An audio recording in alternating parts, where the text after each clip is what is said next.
I'm Reverend Sharpton's eldest daughter, just coming to you very briefly.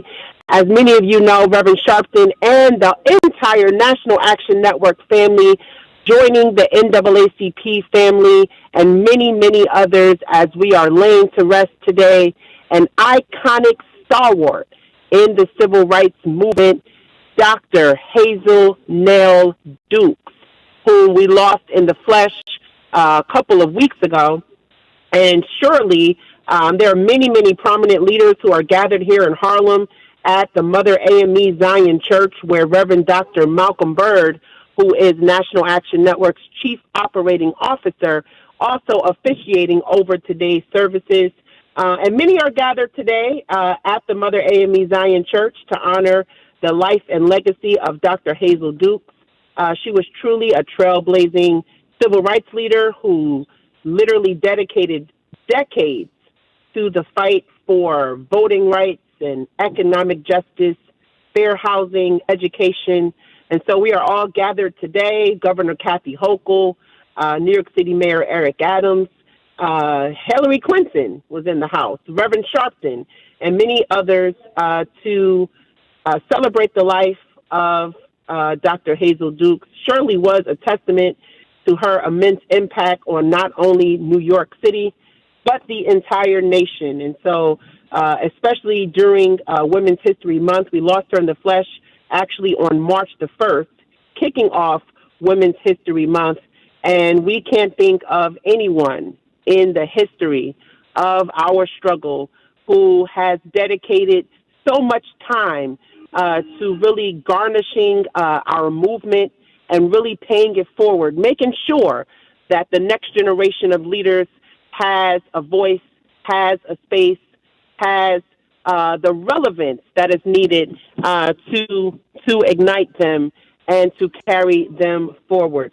And so we gathered today to not only pay respects to Hazel Dukes' life, but to the stalwarts of our civil rights movement, many of whom we have had to say goodbye to in the flesh. But we know that their work, their dedication, and their commitment will carry us forward in our mission in doing what we know is right and just for all to lead and to succeed. We're also taking your calls across the country, and you can join in on the conversation today by calling us at 1-877-532-5797, 1-877-532-5797. We're taking your calls, and Reverend Sharpton will be joining us momentarily. But we've got a lot of things to discuss, a lot of things to talk about, and certainly want to, of course, stay in the know and stay in the struggle of what we need to do to keep moving forward. We know that, and certainly in some of the top stories of the day, the Education Department is planning to cut approximately half of its state, impacting both its Washington headquarters, which employs around 3,000 people, and its 10 regional offices nationwide where about 1,000 employees work. And the massive staff reductions at the Education Department, we've been talking about it, but the department is planning to announce the plans to cut about half of its workforce, with about 1,300 employees who have received termination notices, about 600 others having already accepted voluntary resignations or even early retirement as part of the broader effort to dismantle the agency. And certainly the impact on education services and the federal oversight in general, the layoffs that will affect many divisions, including regional offices in major cities like San Francisco and New York and Chicago, but literally raising concerns about, the department's ability to enforce anti-discrimination laws, student financial aid, federal education and funding programs, and certainly this backlash that we know that we are literally under, both politically and publicly, while conservatives really view the cuts as a step toward returning education controls to states. Democrats and unions argue, of course, that it will harm students and teachers and families by stripping away crucial support services and crucial programs, and also with critics also warning of the severe disruptions to federal education programs. And certainly we know that this is a serious issue. Not only are we dealing with having to confront federal government cuts all across the board, from Medicare to dealing with how organizations function and provide services that are beneficial to our communities, whether it be through food banks, whether it be through mental health services, whether it be through services to provide housing and aid, whether it be, services to provide opportunities for people of color in particular to be able to go into grocery stores and purchase healthy foods. These things are certainly rolling back as we can see them happening through executive orders, through votes, through things, in legislation. But we know that the people united can't be defeated. And so we know that even in our activism and in our conversations as we are mobilizing and organizing, if it's around DEI programs being cut, if it's around education being cut, if it's around services for our community that are vital for us to continue and thrive, being taken away from us, we are living in a time now where we have to continue to stand up. We have to continue to be activated, but we also need to set the tone for the charge forward. And so that's why we are convening April 2nd through the 5th at National Action Network's annual convention in New York City. I know y'all knew I was going to get that plug in there, so I hope that everyone is registering, but not registering just to attend the conference in New York, registering and signing up to be a part of the action agenda. What are we going to do about these things that are affecting us? What are we going to do to make sure that our children and our young people and the next generation have the opportunities and resources and the advocacy? We need the voice to stand up in this moment, to speak out, and to make sure that we are not only talking about it, but we are being about it. And so we're laying out that action agenda in April. We are only a few weeks away, so hopefully everyone under the sound of my voice is planning to attend or planning to have someone attend on their behalf, your mama, your daddy, your friend, your son, your daughter, your cousin. We want everybody to understand the importance of this moment and understand the importance of what that action agenda needs to look like. And no matter where you reside, we have chapters of National Action Network all across the country that's coming from Sacramento to Houston, Texas, to Detroit, Michigan, to Chicago, to New Jersey. We have to create this plan of action in terms of what we are going to commit ourselves to doing. It's easy to talk about it. It's easy to get on our social media platforms, on our tablets and our cell phones. We got technology out the wazoo lately. But it is also important for us to really elevate our voice by coming together in unity to stand for the agenda, the action plan, what we're going to do to carry ourselves forward. So you can go to the website, www.nationalactionnetwork.net, and sign up for the convention. Sign up to be a part of what we know will be the tone that we will set in this country as we are continuing to confront and face the issues that peril us. And as Mama Hazel Dukes, who we have lost in the flesh, we know that the spirit of the movement lives on. The spirit of the movement is amongst us, and it is up to us, those who are here, who get up every day, who feel like we are angry and we are just moved by what is happening around us in our country, and we feel this dire need to want to do something.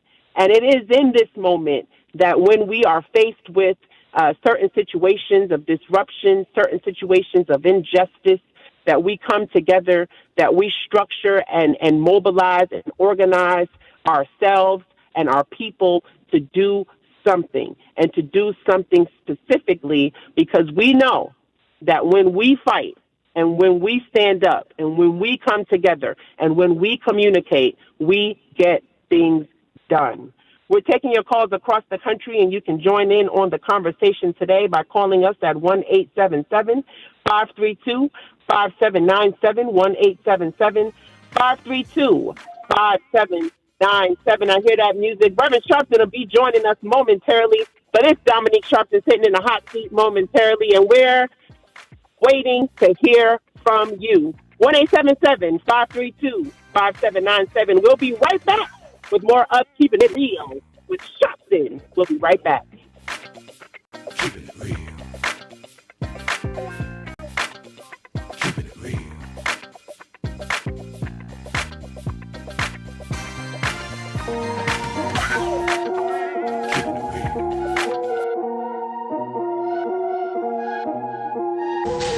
The more you grind, the more you realize that people look and behave exactly like the choices they make every day.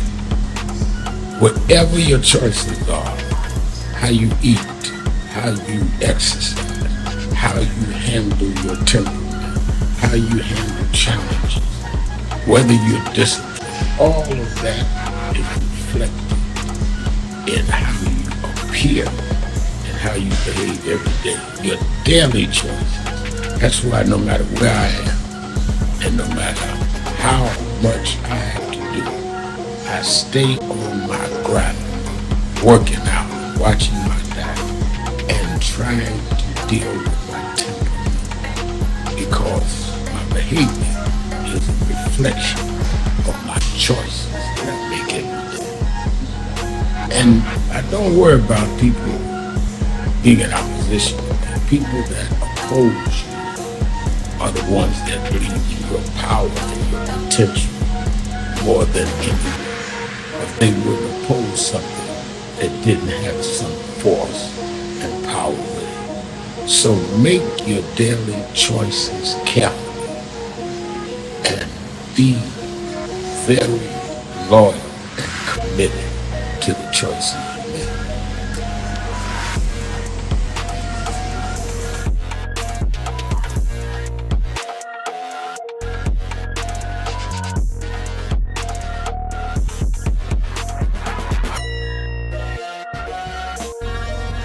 Hi, this is Reverend Al Sharpton. Be ready for the National Action Network's National Convention, April 2nd through the 5th, 2025, in New York at the Sharpton.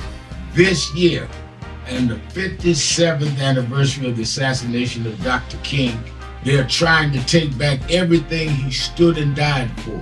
We convene every year in April to make sure they know that they killed the dreamer, not the dream. We have workshops on everything from business development to dealing with our legal needs, from police reform all the way to how we deal with sentencing, how we deal with immigration, how we deal with the arts and entertainment. We have big names that come every year, but don't come for the big names, come for the big plans and the big execution.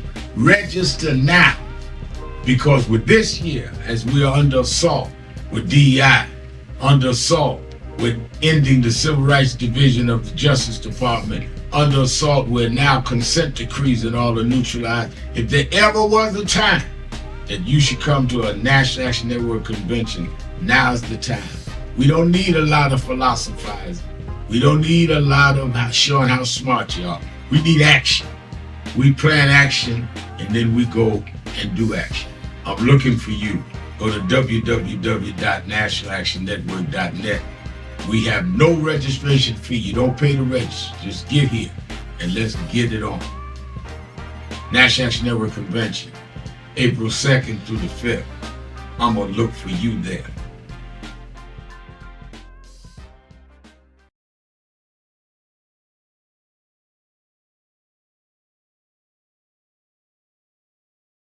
Work is required. And if we can't stand up now, you got a president in the White House that has said outright, I'm not going to have diversity. Outright, said he's not going to deal with the question of racism. Outright said he's suspending anything that guarantees that we're going to deal with the question of racism. In fact, he said they are oppressing white folk. What Trump said. And you are not saying nothing. And you in the pulpit? Well, every prophet in the Bible, everybody in the Bible prophesied and preached according to the time in which they lived. There are no out of place prophets. There are none that God sends to discuss what happened or what's going to happen.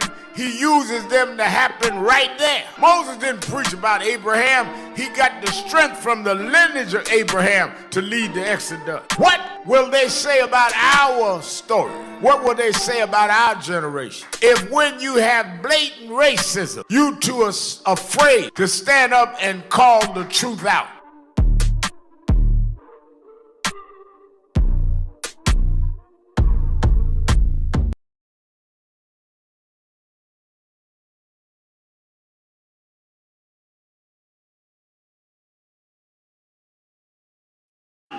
Beyond law, I love you beyond life, and see the ways that God has brought you. Oh, anybody?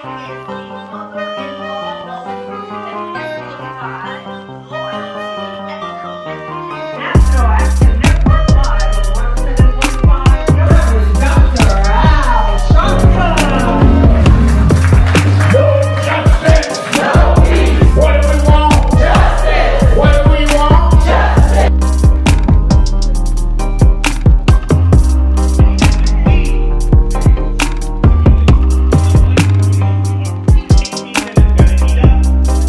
Where you go?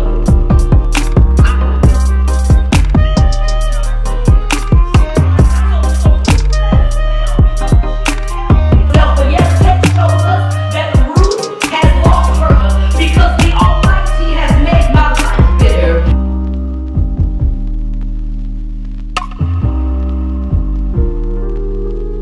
Nation's capital.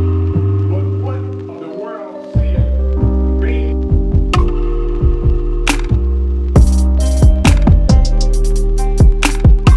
A gift of $500. So God bless you.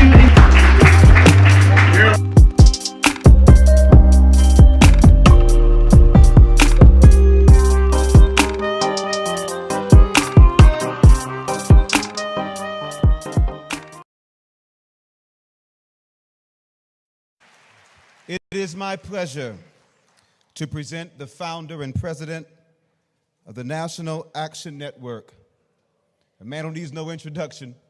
It's my pleasure to present my leader, the Reverend Al Sharpton.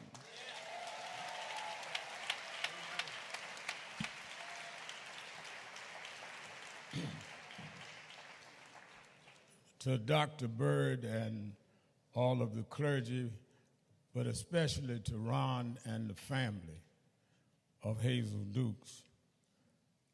I first met Hazel Dukes, I was 13 years old and had been appointed the youth director of the Brooklyn chapter of Operation Breadbasket under Dr. William Jones and Reverend Jesse Jackson. And in fact, Dr. Jones' daughter, Jenny Jones Austin, is the vice chairman of our board with our chairman, Reverend W. Franklin Richardson. And she literally watched me grow up. I thought about it while El Joy was talking. And I can't think of an issue that we fought since then that she was not at the forefront. We've come in an era of microwave activists. That they get heated up and cool off. Every issue, we get a new group of microwave activists who tell all of us to get out the way, and they mad, they ain't gonna take no more till we have to take some more. But some of us, like Hazel, were long-distance runners.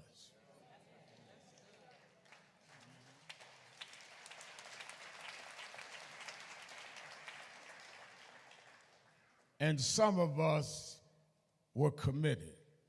But I never met anyone more committed than Hazel Dukes. I talked to her the Thursday before she made her transition. And I said to her, I know everybody's bothering you. I want to come by. Maybe I'll come by after the Saturday rally. It was nothing for her to come to the Saturday Action Rally. She said, I listened on the radio. And that was Thursday. Saturday morning, before I went on the air, Reverend Byrd called me and told me she had passed. And I thought about how there was never a time in my life that she was not there, and she would support us no matter what. She would tell me, I don't know if I always agree with you, but I'm going to support you anyhow. I'll never forget in 2000, 5797-1877, 532-5797. Many of you know, as I've mentioned, we are laying to rest today, stalwart in the civil rights movement, Dr. Hazel Nell Dukes. And I was blessed and favored and honored to be one of Dr. Dukes's star children, as she called me, godchildren, goddaughters, and was grateful to be asked to be an honorary flower bearer for her services today, along with many other of her daughters that she cultivated and mentored truly. And it was truly an amazing service. Reverend Sharpton just gave remarks at the service, and he'll be joining us momentarily to tell us all about it. But former Secretary of State Hillary Rodham Clinton also joining us, and Governor Kathy Hochul amongst the dignitaries who came to lay to rest and to pay tribute. Someone who has been unwavering in the fight for justice for over half a century, really, many, many decades. Hazel has been in the fight. And so we honor her today and forever. And we know that her legacy truly lives on through all of us in the work that we will continue to do in her honor and many others as we recount the amazing women of this movement, of our history, who really stood in the gap, who didn't take no mess, as the Godfather of Soul, James Brown, put it so eloquently. But they really did create tables in rooms for us that didn't have a seat for us. They created that table. They bought that table in and said, you know what? I'm going to be here. I'm putting this table down, and I'm putting these seats around the table. And everybody that I believe in who can carry this messaging, who can carry this movement, who can carry our struggle forward, I'm bringing them in the room with me. That's who Hazel Dukes was. And that's why so many of us came together in Harlem today to pay respect and tribute to her life. We're taking your calls across the country. You can join in on the conversation today. We got a lot to talk about and want to hear from you. You can join in on the conversation by calling us at 1-877-532-5797, 1-877-532-5797. We're going to the phones to hear from you on today. Reverend Sharpton is about to come on in, but we're going to hear from you. So let us talk with Brother Allen. Brother Allen is listening to us from Baltimore on WOL. Brother Allen, you're keeping it real. Good afternoon. How you doing, Dominique? Let me ask you a question. When your dad spoke at George Floyd's funeral, a lot of celebrities came to get a photo op, right? Talk about it. Yeah, because your dad when COVID, the pandemic was at its highest peak, and he wore a mask. And a lot of people, they stood beside him, and he was speaking that it's hard to get in touch with these celebrities now because they agent block them. He said Muhammad Ali was the only one that could be free. Let me ask you this right here. You know, Elon Musk, I listen to everything the media says. Check this out. Dr. King died in Memphis April the 3rd. Tyree Nichols died, it was January. It was like the second week of January. Tyree Nichols. Judge a man on what he said. President Donald Trump want to buy a Tesla car. If he's not agreeing with him, he's endorsing him. That's I right. haven't heard Elon Musk speak not one word. I said, can he speak English? But his action is very confusing. Why would he want to go to Memphis? Because Memphis is a black city, and resurrect Derek Chauvin, a former police officer, knowing that America is becoming brown now. I can tell when white folks got an issue with browning of America. They have inferiority complex. That's why he's using that chainsaw to get rid of a lot of black folks up in the DMV. Now, a lot of these white folks would never say anything to you, but they have an inferiority on the browning of America. And that's why I say a lot of our celebrities are not civil rights. They don't even go to the meeting. They don't even join Reverend Air. And the only thing they want to do is take a photo op and just say, "I'm with you. I'm with you." What's up with this America now that taking a picture on a camera is not going to save you? Now, where's the celebrities, the billionaires, should deal with Elon Musk, the most wealthiest man in the world? This is what I'm saying. See, President Obama ally was Reverend Sharpton. He would go to the White House. Now, Donald Trump got his ally. That's Elon Musk. We got more votes than they got money. 90 million people didn't vote this time. So what's more important, your vote or $1 billion or $1 million or your status in life, or do you just like to take a photo op? But even when we get to, even when before you get to the money, I mean, us understanding, and we are seeing in this climate, right? Like how impactful the government can really be, like, in terms of our spending dollars and our spending power. And so I think that, and especially, young people, but I think that it's a misconception across the board. Like you said, 90 million people didn't vote in this past election, but we care about our spending dollars and our spending power. So why is it that we don't believe in the power of our vote and what that can bring, to the atmosphere of our quote unquote struggle? I feel like in retrospect, we also, we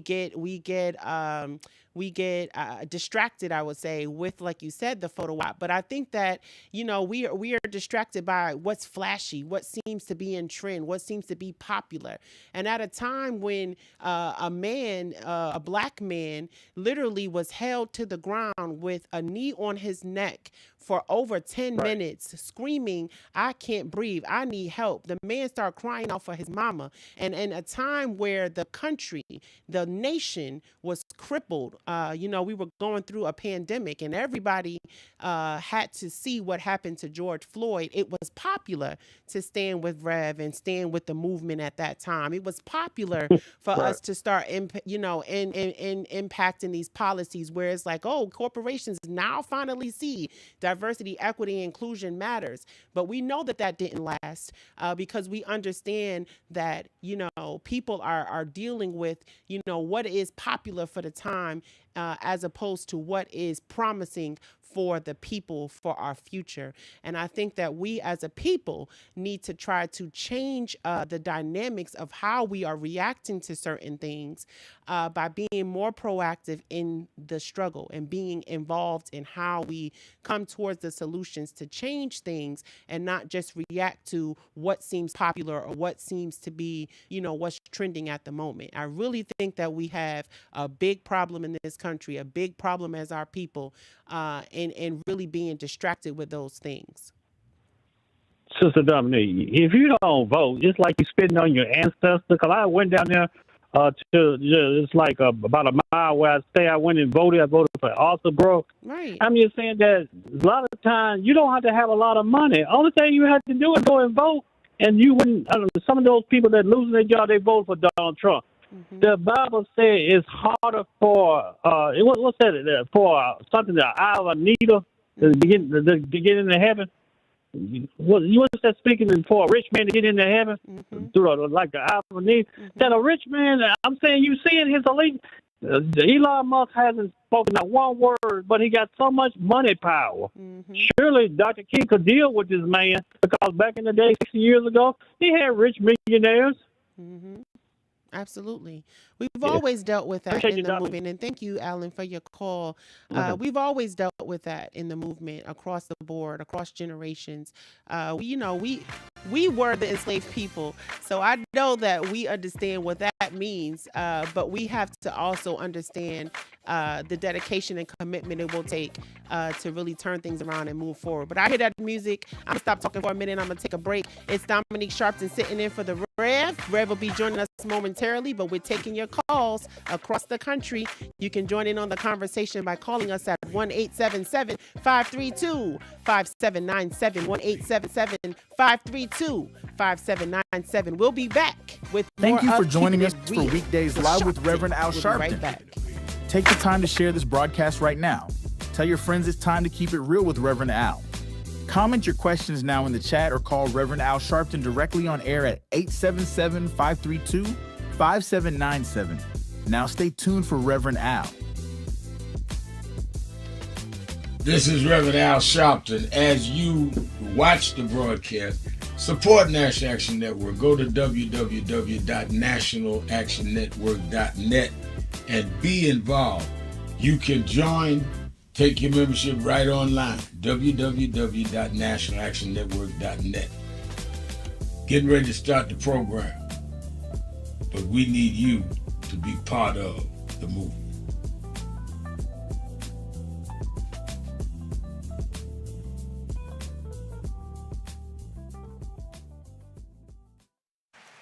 It is my pleasure to present the founder and president of the National Action Network. A man who needs no introduction. It's my pleasure to present my leader, the Reverend Al Sharpton.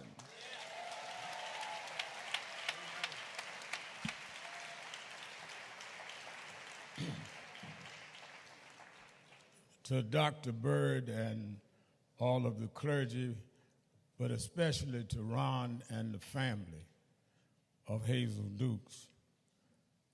I first met Hazel Dukes, I was 13 years old and had been appointed the youth director of the Brooklyn chapter of Operation Breadbasket under Dr. William Jones and Reverend Jesse Jackson. And in fact, Dr. Jones' daughter, Jenny Jones Austin, is the vice chairman of our board with our chairman, Reverend W. Franklin Richardson. And she literally watched me grow up. I thought about it while El Joy was talking. And I can't think of an issue that we fought since then that she was not at the forefront. We've come in an era of microwave activists. That they get heated up and cool off. Every issue, we get a new group of microwave activists who tell all of us to get out the way, and they mad, they ain't gonna take no more till we have to take some more. But some of us, like Hazel, were long-distance runners.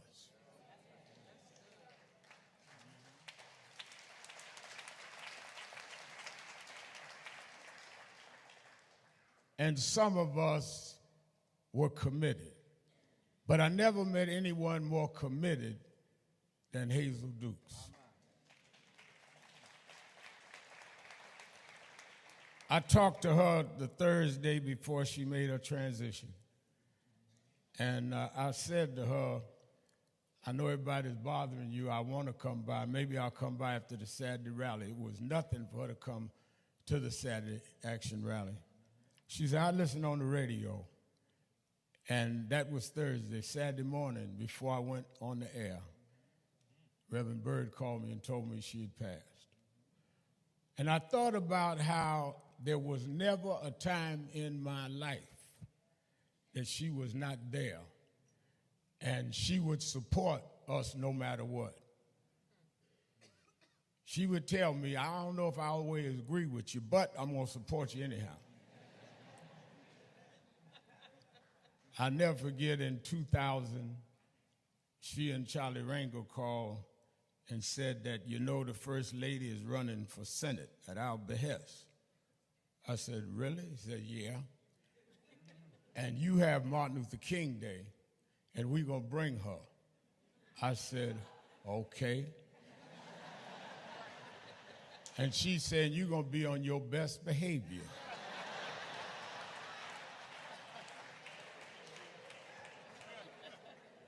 I said, well, I'll do that, but at least let me ask you some questions in the office. She said, you can ask all the questions you want after you introduce her and she speaks.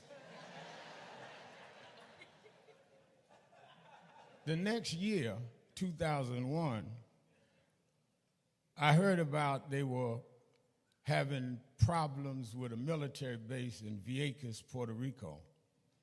And some of the Latino brothers and sisters that had marched with us with Diallo were going to jail. So I decided I was going to go to jail with them. And I went and I called Roberto Ramirez and others, and we went down and sat in, got arrested on the Navy base. They brought us to court, Derek Johnson, and judge looked at all of us and called their names. Roberto Ramirez, 30 days. Jose Rivera, 30 days. Adriano Carrion, 30 days. Said, Sharpton, you've been arrested about 30 times. Said, 90 days. So we got in the Fed van. I said, something about this black Puerto Rican, the unity ain't working out.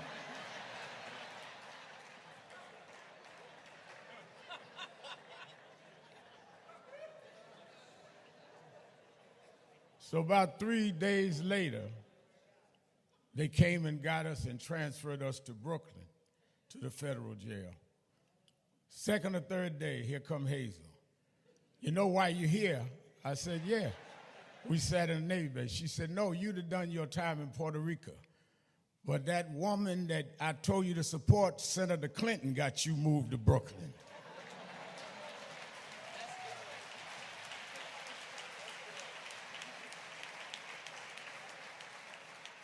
That was Hazel Dukes. She would come to our rally. She was a lifetime member of NAN. Reason I was going out, Reverend Jesse Jackson, who Hazel and Jesse never thought I got grown, was calling me to tell me he was sending a letter. I said, well, I can't read the letter. He said, well, make it up. He said, but I would be there if I could be. Hazel always made us respect the continuity of leadership. And no matter what we did, she respected the continuity of leadership. When we were doing Howard Beach in the 80s, she got Ben Hooks to come march in Howard Beach. All the way from Howard Beach through Bensonhurst in the 90s, all the way till now. George Floyd, she was always there. Keeping it real. I'm Dominique Sharpton, sitting in for the Red, taking your calls across the country. Joining on the conversation, call us 1-877-532-5797. You can also talk with us online via live stream at National Action Network. We're going to the phones because we got a lot to talk about. And we want to hear from you. Let's talk with my sister Anita, listening to us from Chapel Hill. Anita, good afternoon. You're keeping it real. Good afternoon. So nice to hear the younger people caring about the future, because my grandchildren are going to need you. I was listening to The View today, and they are so pro that women have some dignity and some freedom in this, and they all are together on that. And we need to support these ladies any kind of way we can, and we need to make sure Tim Walz and Kamala Harris are continuing to campaign like someone else when he was pushed out of office and he said we stole the election. But they were talking today, I mean, Whoopi said, we're in this together. In so many words, we're sticking together.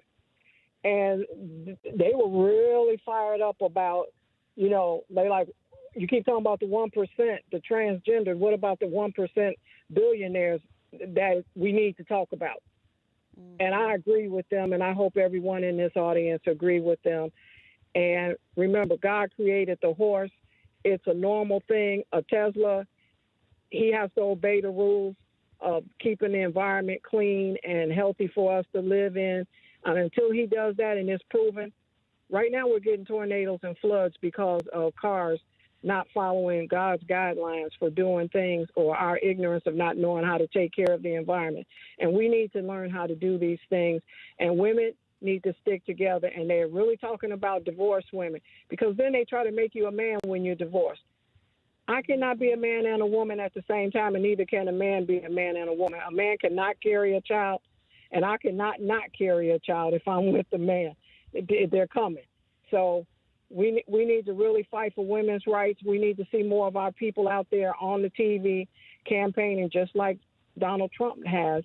And we need to stay on them about talking about he's going to just tear up the whole social and economic system of everyone other than the 1% of billionaires. Mm-hmm, mm-hmm. No, I agree with you, Anita. And as always, you're always keeping it real. I think that, and thank you for your call in terms of our strategy. And this is why, again, we're holding an economic forum at the convention. We've got to lay out this action agenda. Because I think that people are missing it. It's not, being a billionaire is not a far reach for us, right? And I think that people see that and, that's just not me. Or, yeah, I want to be that, but I just don't know how I'm going to get there. We get there by doing what we're doing. We get there by empowering our people. We get there by being conscious of how we're spending our dollars, where our dollars are going, how our dollars are valued, and where they influence and impact us greatly. So I think that we just need to really strategize and pinpoint an action agenda. I really keep going back to that because I feel in this moment it's just very easy for us to not only dilute the conversation, but to be distracted. Our brother Alan was talking about distractions. It's easy for us to be distracted and to get just engulfed with the news and the circuit and what's going on and seeing how things just seem so far away from us. So, further and further for us to touch and see. And in this world of technology that we're living in, it is also very easy to replicate reality. Let's just keep it a buck. Keep it 100, as the young people say. It is really, really, really easy to replicate reality, to put out a false narrative of how life is and how life resembles in our communities. This is for us, to take this charge, to say, let's move forward. And this is what we got to do to get us there. So that's, I think, in the time that we're in. And I think that that's what we need to really be committed to not only doing, but being committed to really withstanding the long haul of what we're up against and what we have to face. Let's talk with Khadijah. Khadijah's listening to us from Philly. Khadijah, you're keeping it real. Good afternoon.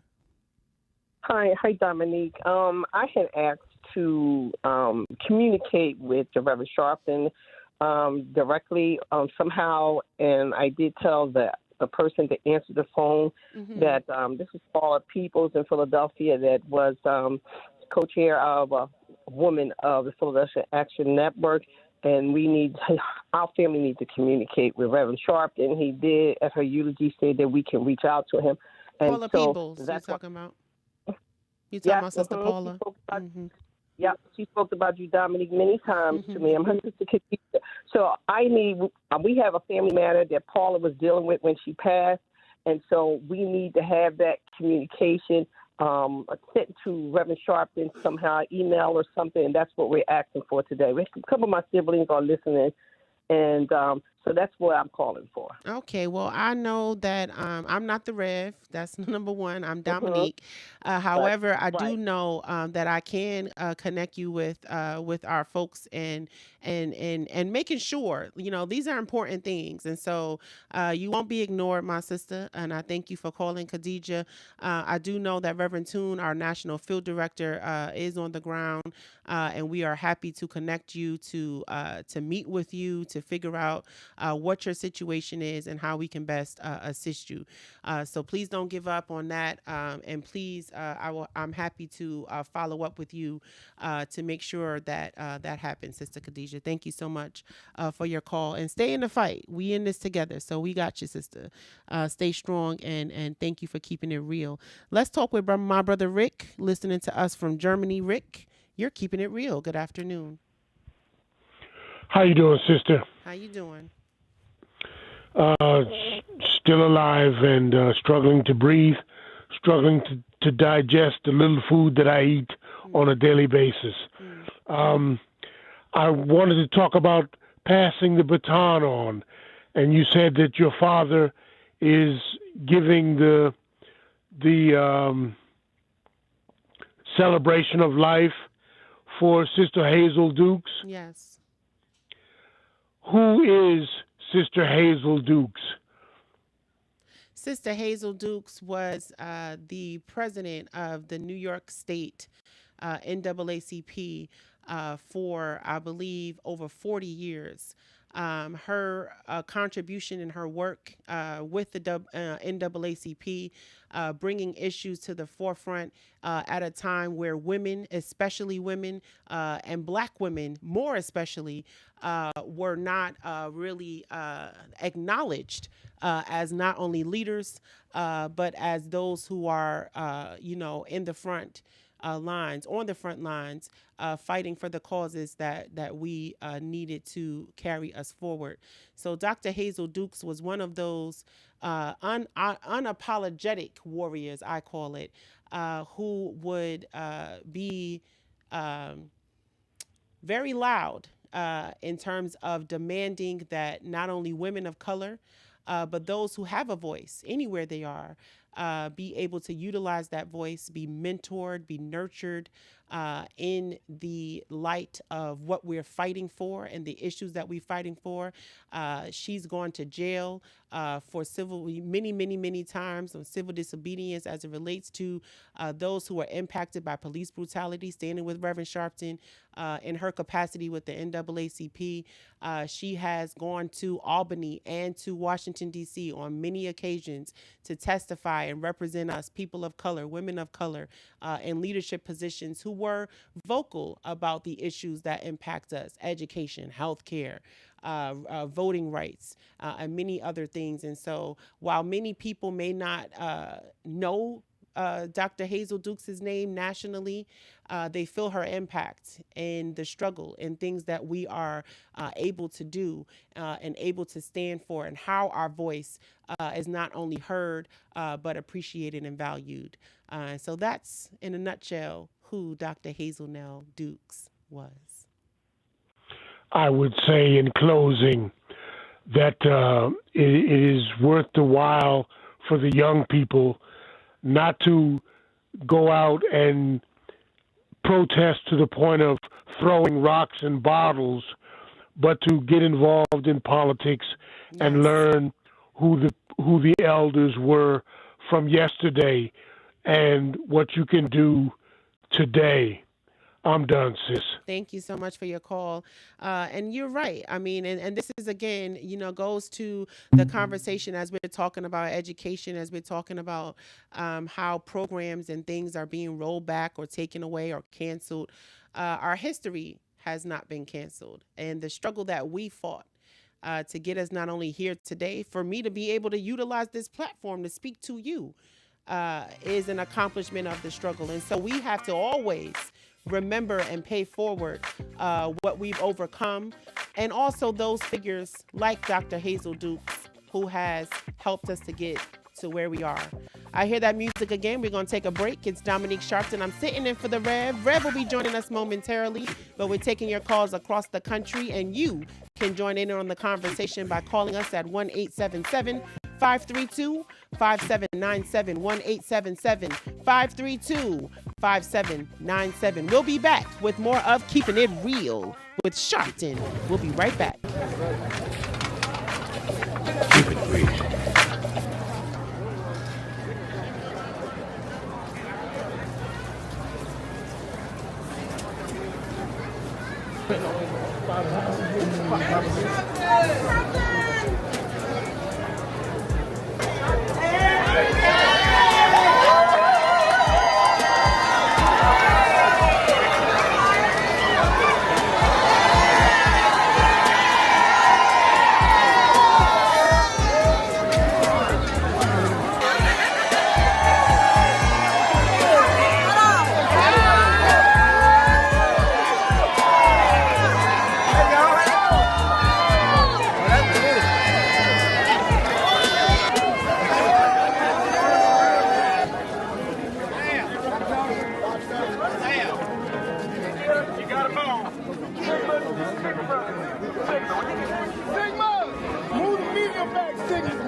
Beyond law, I love you.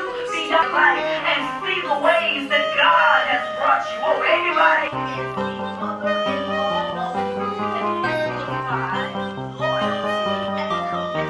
National Action Network Live on 107.5.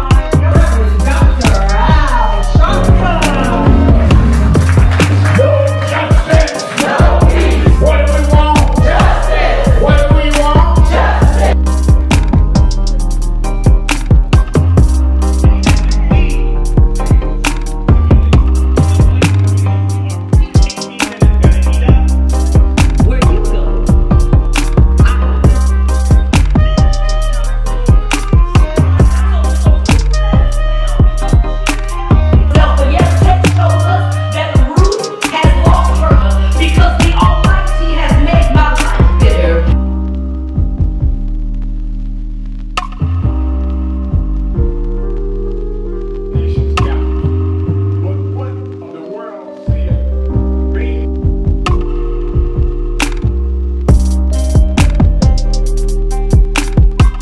Gift of $500. So God bless you.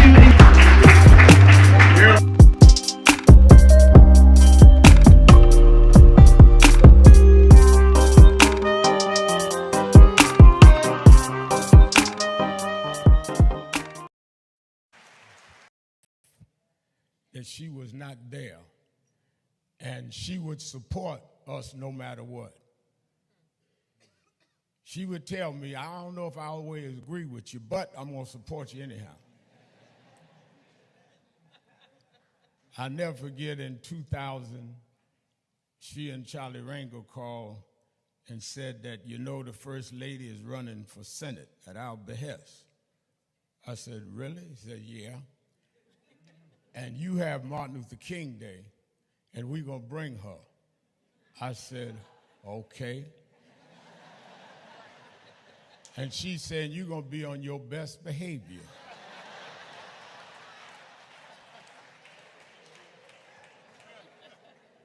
I said, well, I'll do that, but at least let me ask you some questions in the office. She said, you can ask all the questions you want after you introduce her and she speaks. The next year, 2001, I heard about they were having problems with a military base in Vieques, Puerto Rico. And some of the Latino brothers and sisters that had marched with us with Diallo were going to jail. So I decided I was going to go to jail with them. And I went and I called Roberto Ramirez and others, and we went down and sat in, got arrested on the Navy base.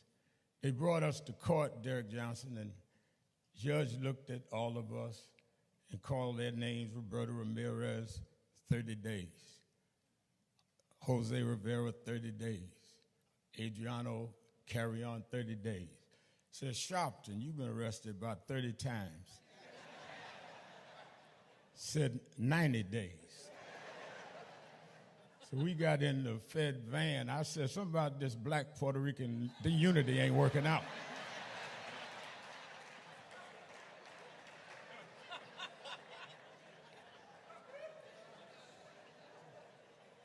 So about 3 days later, they came and got us and transferred us to Brooklyn, to the federal jail. Second or third day, here come Hazel. You know why you here? I said, yeah. We sat in the Navy base. She said, no, you'd have done your time in Puerto Rico. But that woman that I told you to support, Senator Clinton, got you moved to Brooklyn.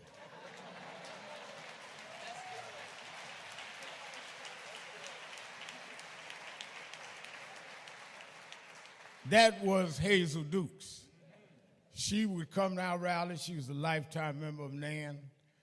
Reason I was going out, Reverend Jesse Jackson, who Hazel and Jesse never thought I got grown, was calling me to tell me he was sending a letter. I said, well, I can't read the letter. He said, well, make it up. He said, but I would be there if I could be. Hazel always made us respect the continuity of leadership. And no matter what we did, she respected the continuity of leadership. When we were doing Howard Beach in the 80s, she got Ben Hooks to come march in Howard Beach. All the way from Howard Beach through Bensonhurst in the 90s, all the way till now. George Floyd, she was always there. And she didn't mind doing whatever the agenda was if it was right. There's no reason that everybody is here other than she touched all of us.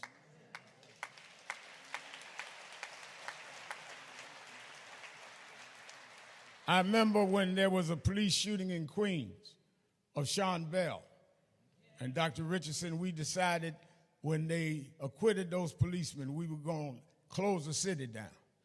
And Hazel said, I'm going to take the Holland Tunnel. And I took City Hall, and Richardson took the Tri-Board Bridge. All of us sat down same time, took us to jail, and got to the bullpen behind the judge, waiting to go in front of the judge for him to release us. And we started singing freedom songs.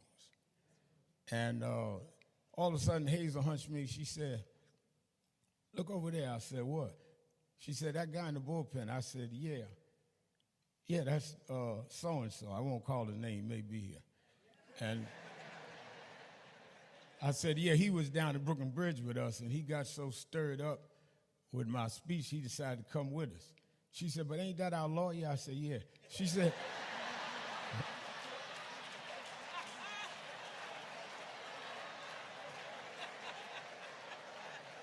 I said, yeah, that's our lawyer. She said, well, if he in here with us, who gonna get us out of here?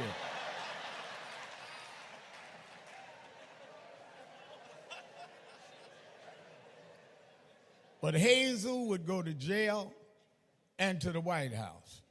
And she was the same Hazel Dukes. She would stand up no matter what the issue. She would call me and say, Reb. She didn't use the V, Ron. She used B, Reb. What we gonna do? And I'd say, well, I think we gonna try to do so-and-so. She said, did you call Sunshine or call Rachel? And who's in the, she said, I hear something about the 8. I said, yeah, we got 8 legacy organizations. Mark Murray, all of us work together. She says, is Derek at every meeting? Do y'all invite? Don't be having no private meetings.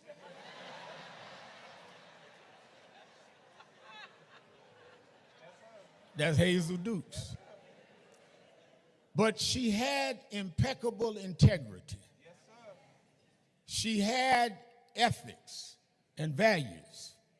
And the one thing that we should take with Hazel is not her notoriety, but her integrity. Because nobody could say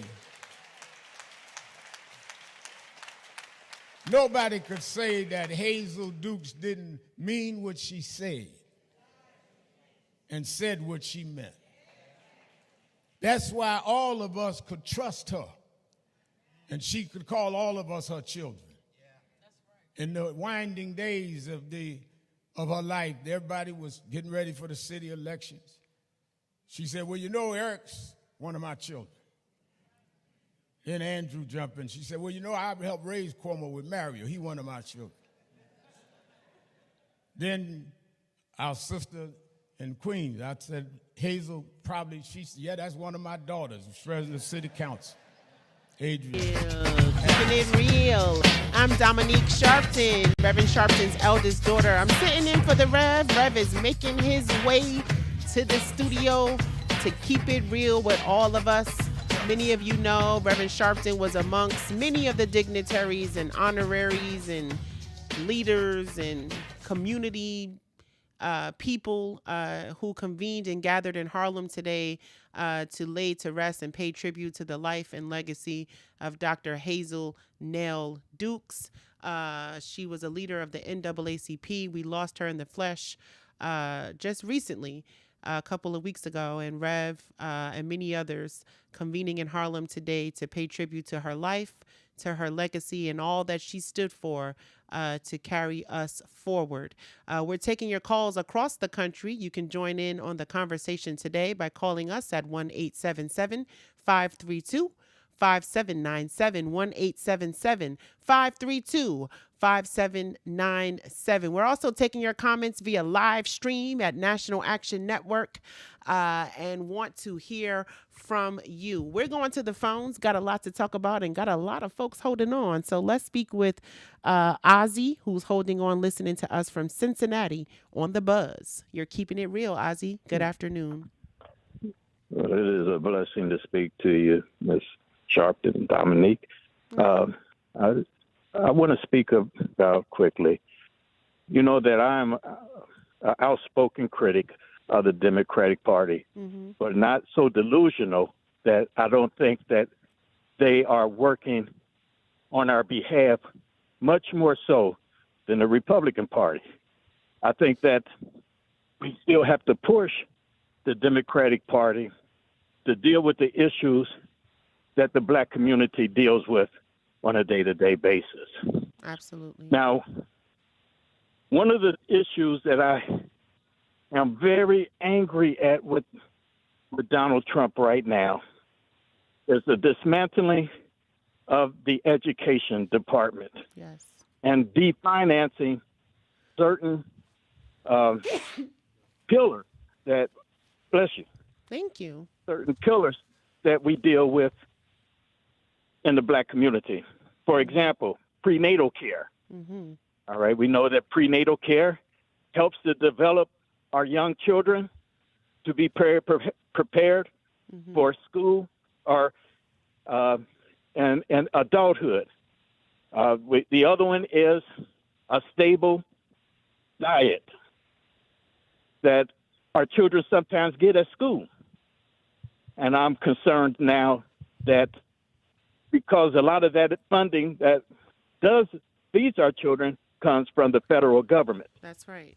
I am also concerned about, here in Cincinnati, we had a big issue with, I can't remember, my brain's went numb, but children dying as babies. And the other one is pre-care learning center. There's another name for it. But all of these issues, these pillars, these three pillars that give our children a chance to be able to go to school, to learn, and then to become constructive adults by even going to college. I see these pillars. Now, I'm in the construction field, and when I need to tear down a pillar, I'll take my heaviest sledgehammer to it or a piece of equipment and tear them down. I see the Republican Party tearing down the pillars that sustain our children and help them to prepare for adulthood. And I just wanted to bring that to the attention of black people, that what we see is not only going to affect us by Medicare and Medicaid and the destruction of it, but most importantly, of people that don't care for their children. Or can literally just cut funding that will prohibit, as you were talking about, cutting the resources, cuts the opportunities. And so if you're cutting the resources that will aid and provide services to young people in school, whether it be to eat, whether it be to learn, whether it be, a mental situation, or if you are talking about, as you were talking about, I believe you were talking about the maternal health issue and crisis that we are also experiencing in this country. And then you couple that with the cuts in Medicaid and Medicare, and you couple that with the cuts in SNAP programs, and you couple that with, the cuts in grants that are accessible for people in our communities to get mental health services and other services as it relates to the things that we need. You're starting to literally cripple the community and cripple the people. And so when we are talking about being crippled literally, as we are dealing with, okay, forget about the fact that maybe you didn't vote, maybe you did, maybe you voted the other way, maybe you voted one way, the other way. Whatever the situation is, you start there, and then you are literally dealing with having to be crippled, with many different things and services that should be readily available and provided to us as a no-brainer. I do not understand what conversation, how can we be on the fence, or how can we have a debate or even an issue with the conversation in providing education services to young people? How can we even have a disagreement there? How can we even have a disagreement when we're talking about providing adequate health care for people to deal with combating diabetes and combating blood pressure, high blood pressure, and combating all that, and then not deal with the fact that we have food insecurity issues in our community? So I think these issues, we can't piece out, this issue is more important than the other issue, because they all go hand in hand with what we're trying to do to accomplish, to move forward. I think that we need to stop trying to piece out, what may be more effective or what may be more appealing to us. This all goes hand in hand, and it's going to start trickling down where we are, and our community is going to literally be crippled to where we're not going to be able to barely move to get things done. And that's what I think the agenda is, and that's what I think needs to be recognized, established, and then of course we need to reignite that action. Whatever it takes, again, we put all our, we put our baskets in voting, we put our, whatever it takes. I think we need to establish what that reactivation looks like and use that to charge us forward. And I just say this, that it is on me to bring to the attention of the community my concerns. But yes, it is along with everybody else's individual concerns. of course. And mine doesn't dominate over your concerns, nor does yours dominate over my concerns, but our concerns together is the mission. Thank you, ma'am. Thank you so much, and thank you for your call. The question is, who's listening to us and our concerns, and when will we, as a people, understand that we are the ones that we're looking for to save us? Let's go back to the phones before we have to take this break. Let's go to George, who's listening to us from Savannah, Georgia. George, you're keeping it real. Good afternoon. Good afternoon, Dominique. I was listening to your caller, and he was talking about when he was angry at Donald Trump about him taking nutrition or something away. No, he said dismantling the education department. Oh yeah. But my answer to that was you ain't got no business of being mad at Donald Trump. Donald Trump is a narcissist. Donald Trump don't care nothing about what you care about. And the most dangerous thing about Donald Trump is that he is a wicked man and a narcissist.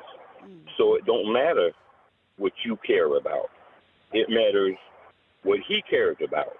And it don't matter nothing about the Republican Party or the Democratic Party. It matters to him about him. And he don't care if he destroyed the Republican Party or the Democratic Party or America in that order of course. I believe that. That's what makes him dangerous, because his next move is, if he's still living at the end of his 4 years, is to call for martial law. That's his next move. I do feel, and thank you for saying that somebody who was convicted of 34 felonies, the fact that, he was even reelected to be president or elected again, to be president, to me, is astounding. That just speaks to where we are in this country. So I don't really expect anything, great to come from, someone who literally is, trying to dismantle the whole system just so that he, can be free and do what he, like you said, wants to do. Um, and the Right. fact that, and pimping America in that aspect, I think is, despicable. But I also feel like, that don't mean we roll over. That doesn't mean that No. we don't No, I don't say utilize that. our voice, and that doesn't mean that we don't continue to do what we must to stand up to that, because that's just a bully in rare form. And we've got to continue to do what we've got to do. We've seen bullies before. We've dealt with breaking down giants before. So why is it now that we're, having a blank face saying, well, what do we do? We get up and do what we always done. We fight back. Thank you for your call. I hear that music. We're going to take a break. It's Dominique Sharpton. I'm sitting in for the Rev. Rev is going to be joining us momentarily, but we're talking with you across the country, and you can join in on the conversation by calling us at 1-877-532-5797. We'll be back with more of Keeping It Real with Sharpton. Hi, this is Reverend Al Sharpton. Be ready for the National Action Network's National Convention, April 2nd through the 5th, 2025, in New York at the Sheraton. This year, and the 57th anniversary of the assassination of Dr. King, they're trying to take back everything he stood and died for. We convene every year in April to make sure they know that they killed the dreamer, not the dream. We have workshops on everything from business development to dealing with our legal needs, from police reform all the way to how we deal with sentencing, how we deal with immigration, how we deal with the arts and entertainment. We have big names that come every year, but don't come for the big names, come for the big plans and the big execution. Register now, because with this year, as we are under assault with DEI, under assault with ending the Civil Rights Division of the Justice Department, under assault with now consent decrees and all the neutralized. If there ever was a time that you should come to a National Action Network convention, now's the time. We don't need a lot of philosophizing. We don't need a lot of showing how smart you are. We need action. We plan action, and then we go and do action. I'm looking for you. Go to www.nationalactionnetwork.net. We have no registration fee. You don't pay to register. Just get here and let's get it on. National Action Network Convention, April 2nd through the 5th. I'm going to look for you there.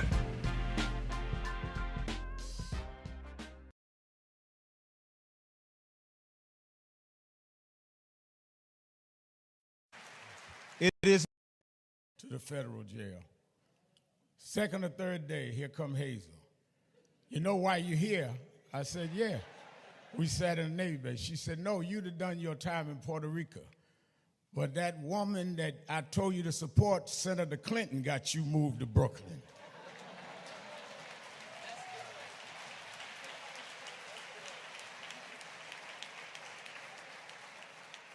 That was Hazel Dukes. She would come to our rally. She was a lifetime member of NAN. Reason I was going out, Reverend Jesse Jackson, who Hazel and Jesse never thought I got grown, was calling me to tell me he was sending a letter. I said, well, I can't read the letter. He said, well, make it up. He said, but I would be there if I could be. Hazel always made us respect the continuity of leadership. And no matter what we did, she respected the continuity of leadership. When we were doing Howard Beach in the 80s, she got Ben Hooks to come march in Howard Beach. All the way from Howard Beach through Bensonhurst in the 90s, all the way till now. George Floyd, she was always there. And she didn't mind doing whatever the agenda was if it was right. There's no reason that everybody is here other than she touched all of us.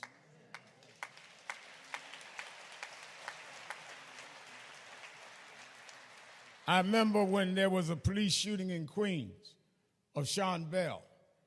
And Dr. Richardson, we decided when they acquitted those policemen, we were going to close the city down. And Hazel said, I'm going to take the Holland Tunnel. And I took City Hall, and Richardson took the Tri-Board Bridge. All of us sat down same time, took us to jail, and got to the bullpen behind the judge, waiting to go in front of the judge for him to release us. And we started singing freedom songs. And all of a sudden, Hazel hunched me. She said, look over there. I said, what? She said, that guy in the bullpen. I said, yeah. Yeah, that's so-and-so. I won't call his name, he may be here. And I said, yeah, he was down at Brooklyn Bridge with us, and he got so stirred up with my speech, he decided to come with us. She said, but ain't that our lawyer? I said, yeah. She said,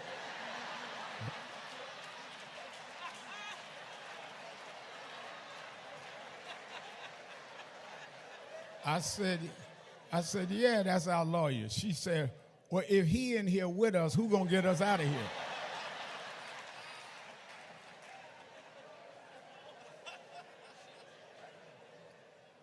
But Hazel would go to jail and to the White House. And she was the same Hazel Dukes. She would stand up no matter what the issue. She would call me and say, Reb. She didn't use the V, Ron. She used B, Reb.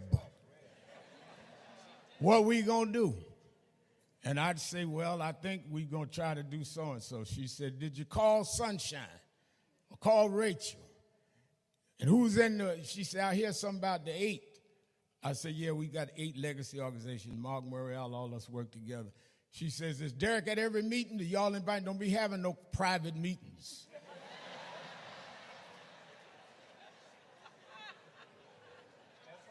That's Hazel Dukes. But she had impeccable integrity. She had ethics and values. And the one thing that we should take with Hazel is not her notoriety, but her integrity. Because nobody could say that Hazel Dukes didn't mean what she said and said what she meant. That's why all of us could trust her, and she could call all of us her children. In the winding days of her life, everybody was getting ready for the city elections. She said, well, you know, Eric's one of my children. Then Andrew jumped in. She said, well, you know, I helped raise Cuomo with Mario. He one of my children.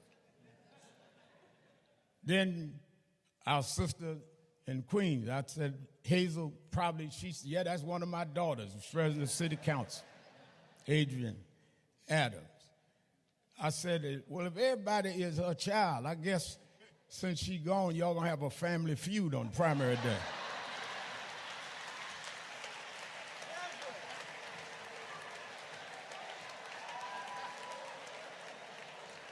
I'm just guessing, I don't know. But let me say,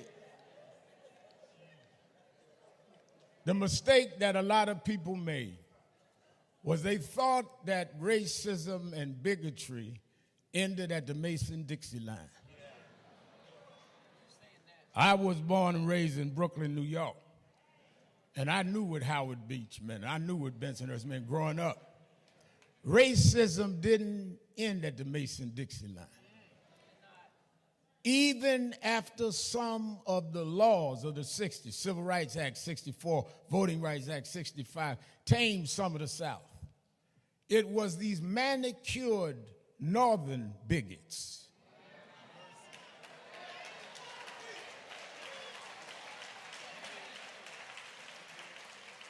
that we got to deal with. It's these northern bigots that we take a black girl from Brooklyn and make her the state attorney general, and he try to call her names, Tish James.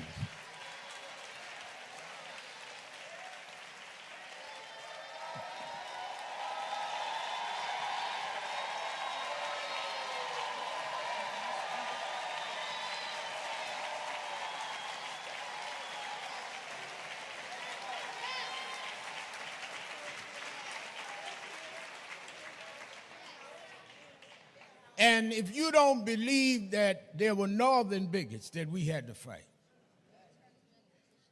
all you got to do is turn on the news today. First thing they're going to do is cut DEI. They're going to cut into your Social Security to balance out billionaires. Having billionaires deciding whether you could keep getting Medicaid. Hazel fought in the North. If there were those that were the mother, we would say Fannie Lou Hamer was the mother of the Southern Civil Rights Movement, well, Hazel Dukes was the mother of the Northern Civil Rights Movement.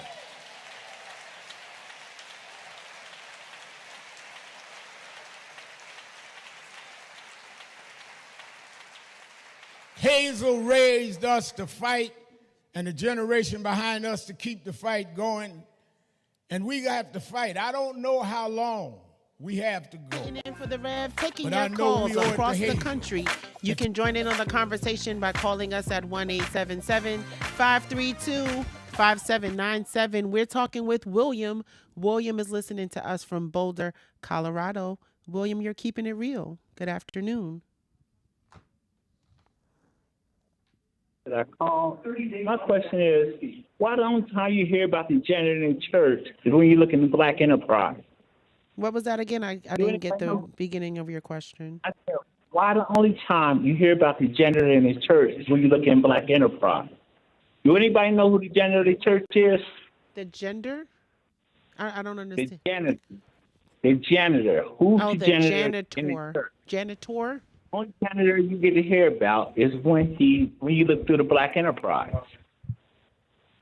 Okay. I don't Do anybody know who the janitor in the church is? know what church you're talking about, but I know the janitor in my church for sure. William, I know the janitor in my church for sure. And I know that janitors definitely matter. Thank you, William. Let's go to Dolly. Dolly's listening to us from Milwaukee on WNOV. Dolly, you're keeping it real. Good afternoon. Thank you for taking my call. I have two questions to relate to Reverend Al in his conference goals. Maybe they can research the answer for me. Over 20 years ago, high employment by the baby boomers generated a surplus in the Social Security Fund. Mm-hmm.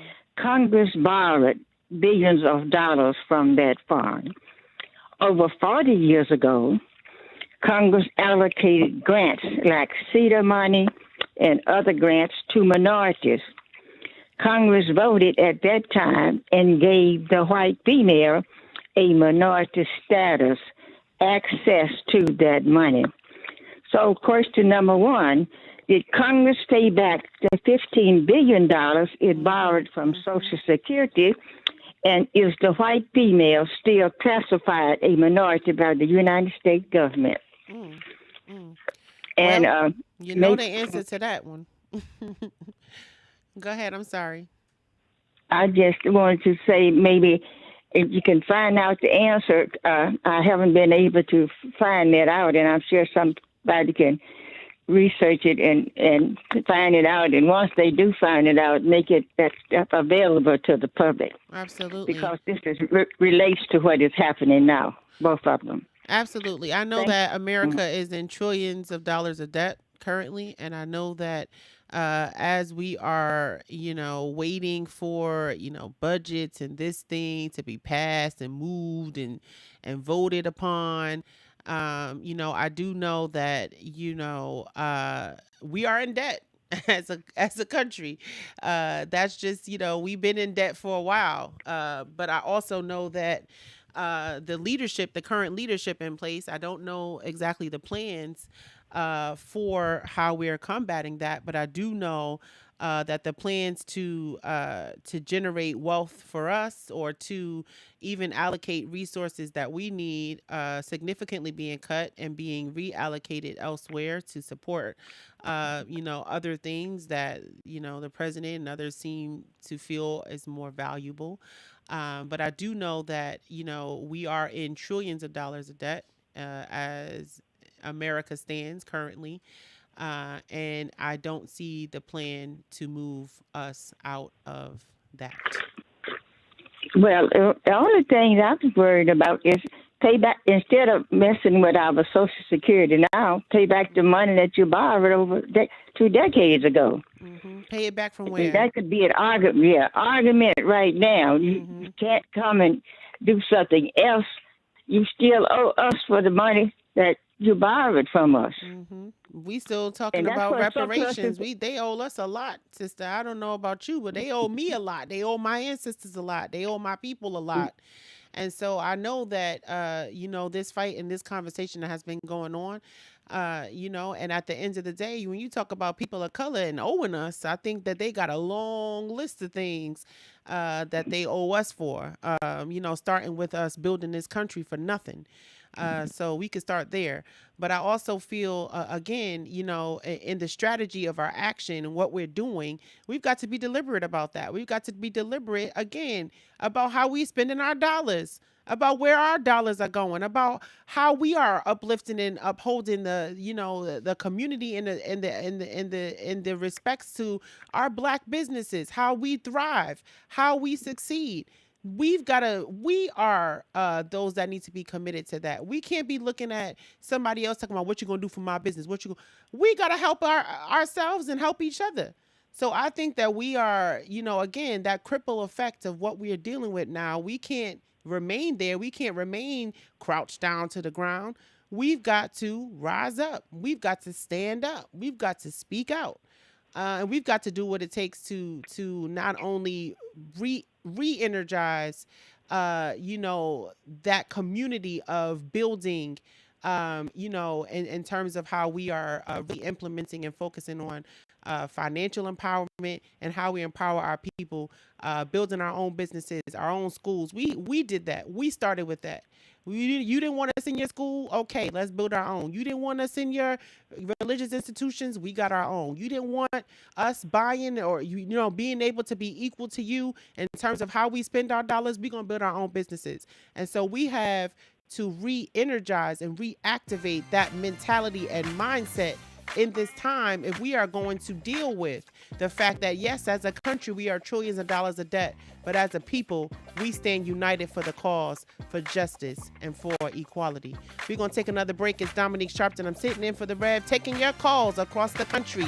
1-877-532-5797, 1-877-532-5797. We'll be back with more of Keeping It Real with Sharpton. Thank you for joining us for Weekdays Live with Reverend Al Sharpton. Take the time to share this broadcast right now. Tell your friends it's time to keep it real with Reverend Al. Comment your questions now in the chat or call Reverend Al Sharpton directly on air at 877-532-5797. Now stay tuned for Reverend Al. This is Reverend Al Sharpton. As you watch the broadcast, support National Action Network. Go to www.nationalactionnetwork.net and be involved. You can join, take your membership right online, www.nationalactionnetwork.net. Getting ready to start the program, but we need you to be part of the movement.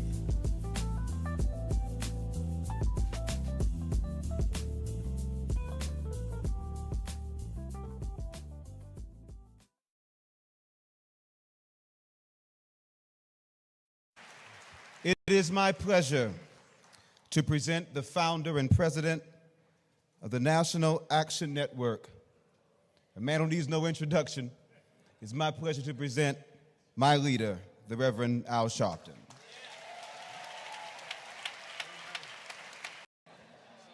What we gonna do?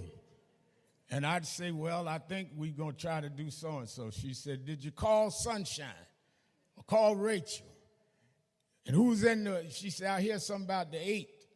I said, yeah, we got 8 legacy organizations. Mark Murray, all us work together. She says, is Derek at every meeting? Do y'all invite? Don't be having no private meetings.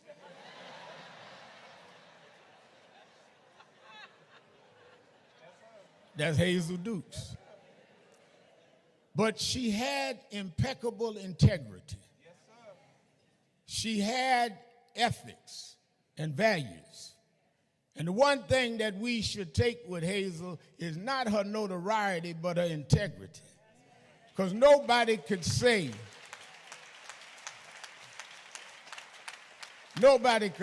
that Hazel Dukes didn't mean what she said and said what she meant. That's why all of us could trust her, and she could call all of us her children. In the winding days of her life, everybody was getting ready for the city elections. She said, well, you know, Eric's one of my children. Then Andrew jumped in. She said, well, you know, I helped raise Cuomo with Mario. He one of my children. Then our sister in Queens, I said, Hazel, probably, she said, yeah, that's one of my daughters, president of the city council, Adrian Adams. I said, well, if everybody is her child, I guess since she gone, y'all gonna have a family feud on primary day.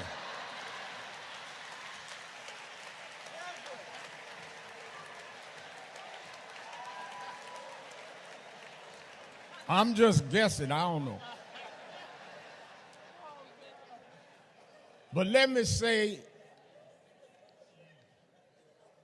the mistake that a lot of people made was they thought that racism and bigotry ended at the Mason-Dixie line. I was born and raised in Brooklyn, New York, and I knew what Howard Beach meant. I knew what Bensonhurst meant growing up. Racism didn't end at the Mason-Dixie line.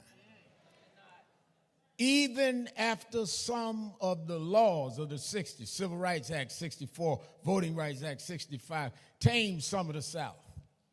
It was these manicured northern bigots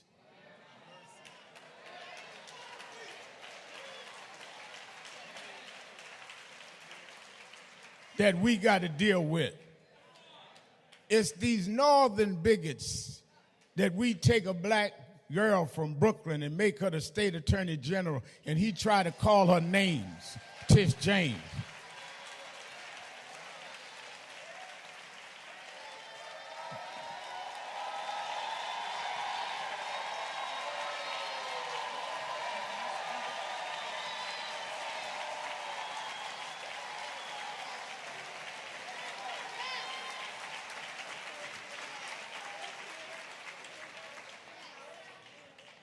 And if you don't believe that there were northern bigots that we had to fight, all you got to do is turn on the news today. First thing they're going to do is cut DEI. They're going to cut into your Social Security to balance out billionaires. Having billionaires deciding whether you could keep getting Medicaid. Hazel fought in the North. If there were those that were the mother, we would say Fannie Lou Hamer was the mother of the Southern Civil Rights Movement, well, Hazel Dukes was the mother of the Northern Civil Rights Movement.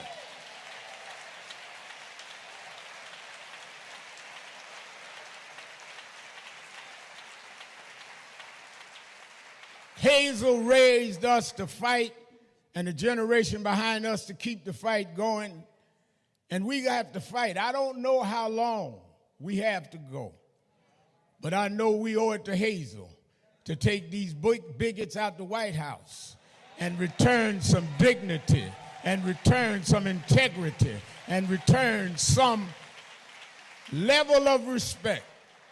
She raised us for this day. So she can get her rest now, because from one generation to another generation to other generation, she did her duty. The question is what we gonna do with what she taught us. Don't mourn the teacher if you're not gonna lose and use the lesson.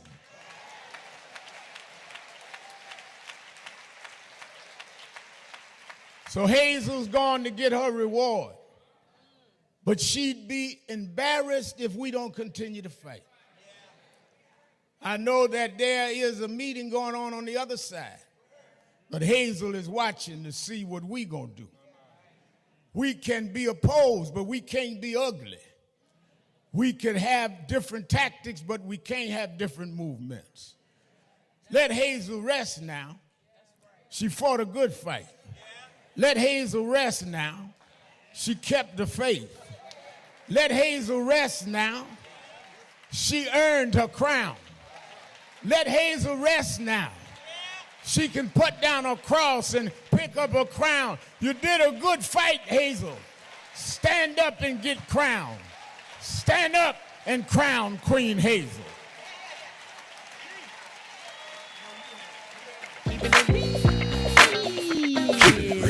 Keeping it real. I'm Dominique Sharpton, sitting in for the Rev, taking your calls across the country. 1-877-532-5797. 1-877-532-5797. Let me talk to my brother Still Bill, listening to us from Cincinnati on the Buzz. Still Bill, you're keeping it real. Good afternoon. Keep it real. Keep it real. It is truly a pleasure to talk to you, Dominique. Truly a pleasure to talk to you, brother. First of all, I want to send a shout out to Lincoln Ware of the Buzz 1480, which I'm listening to this excellent show. And I want to send a shout out to Marlon Jackson of the Jacksons. Yeah. Today is his birthday. Oh, happy birthday, Marlon Jackson. Thank you so much for bringing And that I'm to this listening to the songs constantly, Marlon. So hopefully one day I meet you. Yes. I am very, very, very ashamed of the black community. I really am. The fact that we are chasing our tails because of the fact that some of us believed that this man was going to give us green pastures, but nothing but a nightmare. And we're just going to just pray. And we're going to fight hard to get back the ball that we fumbled. And, it's just a pleasure to talk to you, and it's just a relief to talk to you because it eases the tension and everything. And your father, he has a lot on his plate and everything, but you know what? You two are stellar, and I praise you for doing your excellent work. Keep up the good work and keep it real.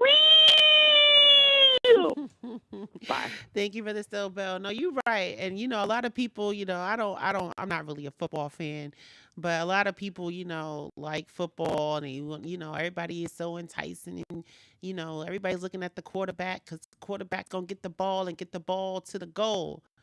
Well, everybody can be the quarterback. When you get the ball, like Brother Still Bill say, you can't fumble the ball. And that's the thing. We just fumbling balls, too many balls. We have to keep up picking up that ball and running with it to the goal line. Well, what's the goal? That's why we're convening. That's why we're talking. That's why we got these platforms. That's why we holding conventions. That's why we're doing all these things. When are you going to wake up and get with the ball? Where's the ball? And who got the ball? I'm with it. I hope you are too. Thank you so much, Still Bill, for keeping it real and for always joining in on the discussion. Let's go to Imani. Imani's listening to us from Chicago on WVON. You're keeping it real. Good afternoon. Good afternoon. Thank you so much for taking my call.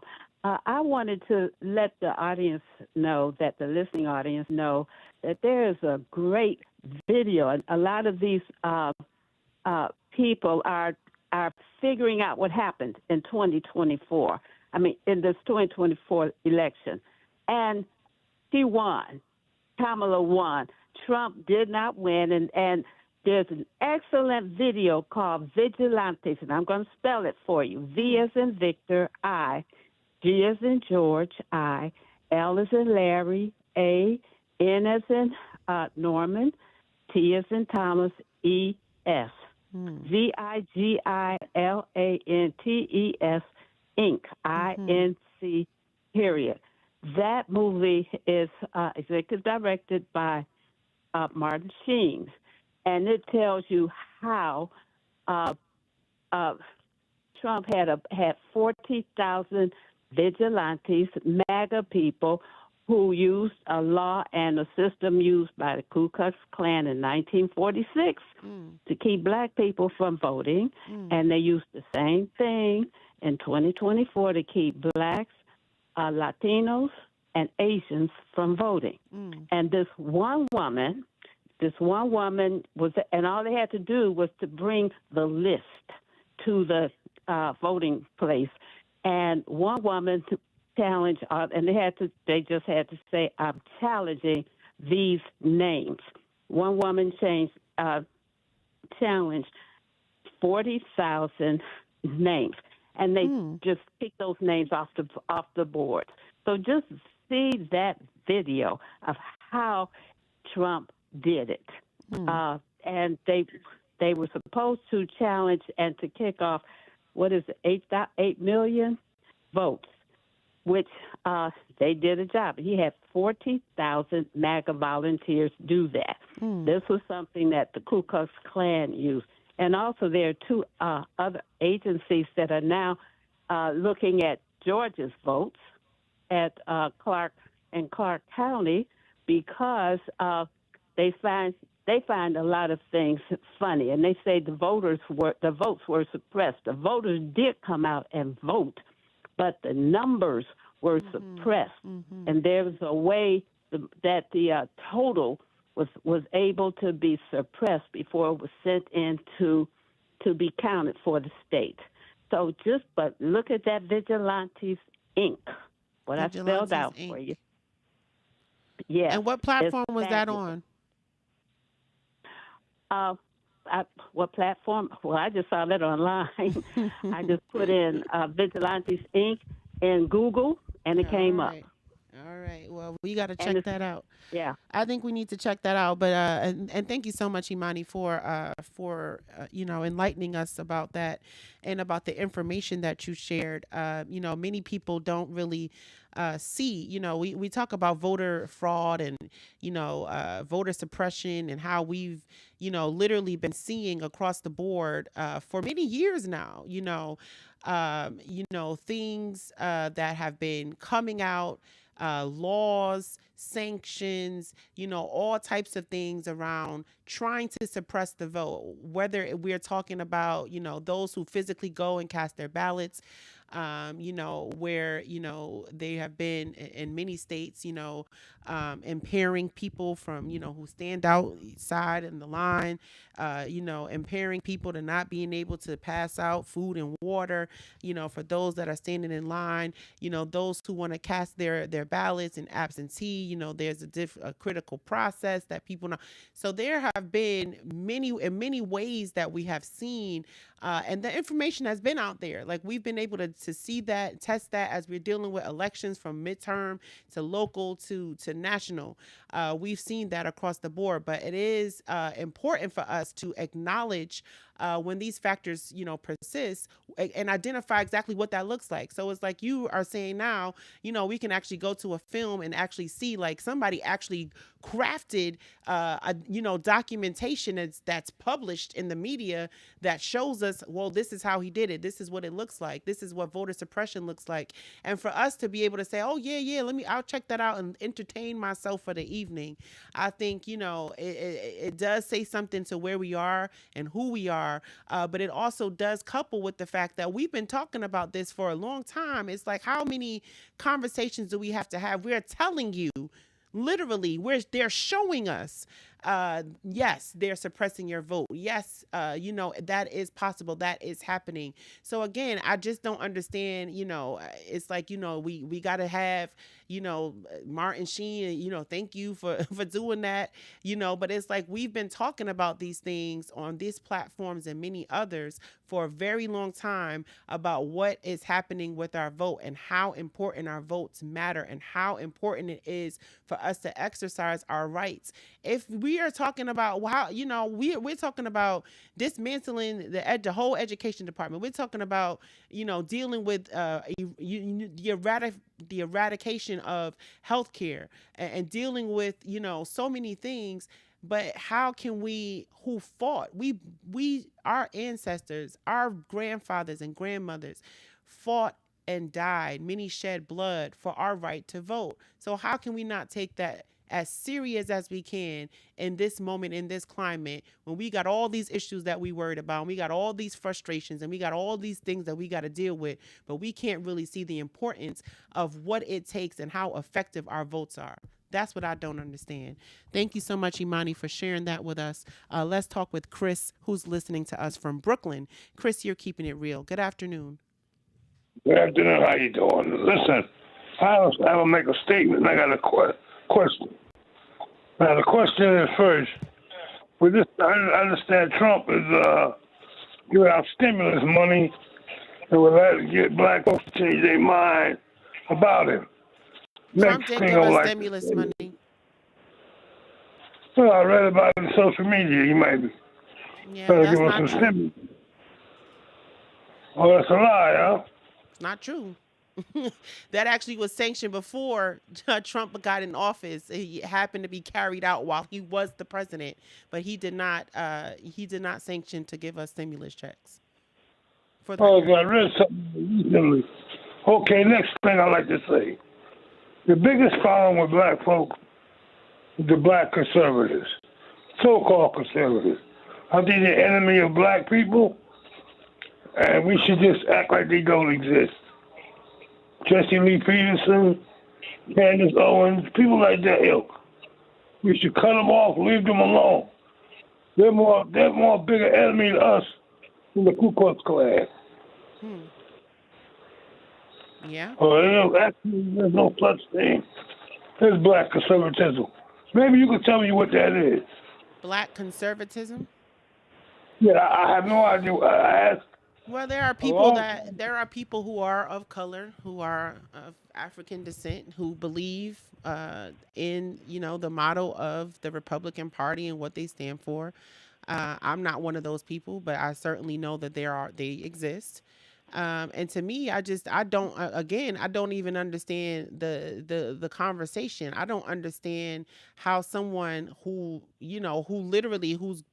ancestors built this country for free, who had to deal with being enslaved, going through, being separate but equal, going through Jim Crow, all of that, and you get to this point and you want to say, oh yeah, I support dismantling the education department. I support, cutting off government funding that gives access to benefits for people of color and those who are amongst those who are less fortunate, as they claim and connect us in this country.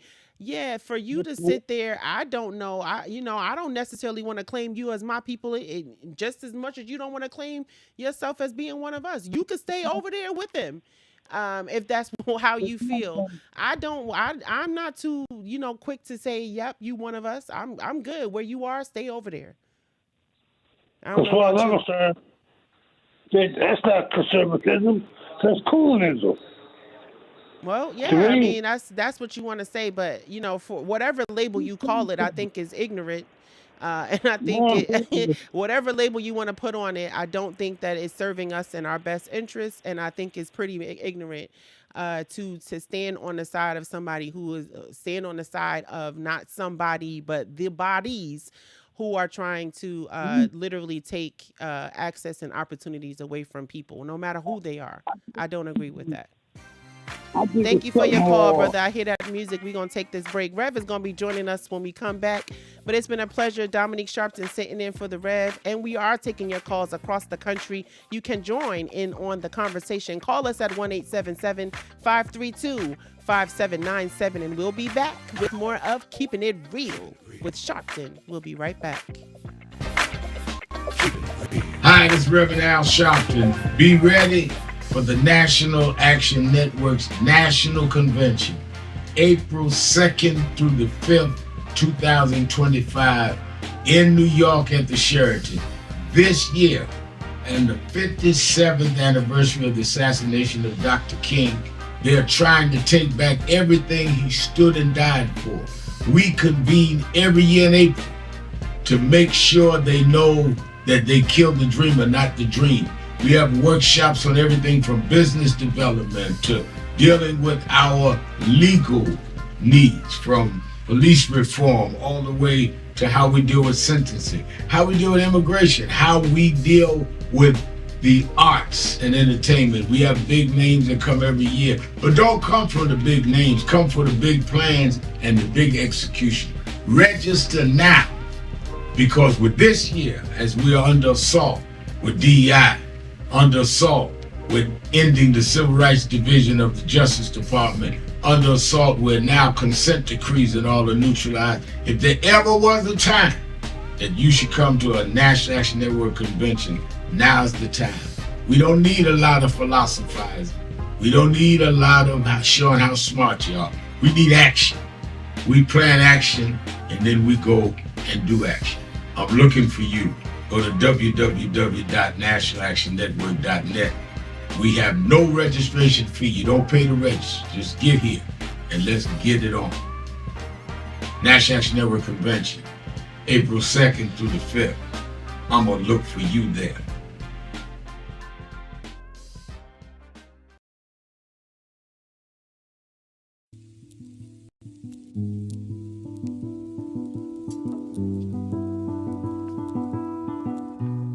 I had a thought this morning that I want to share with you about mentorship.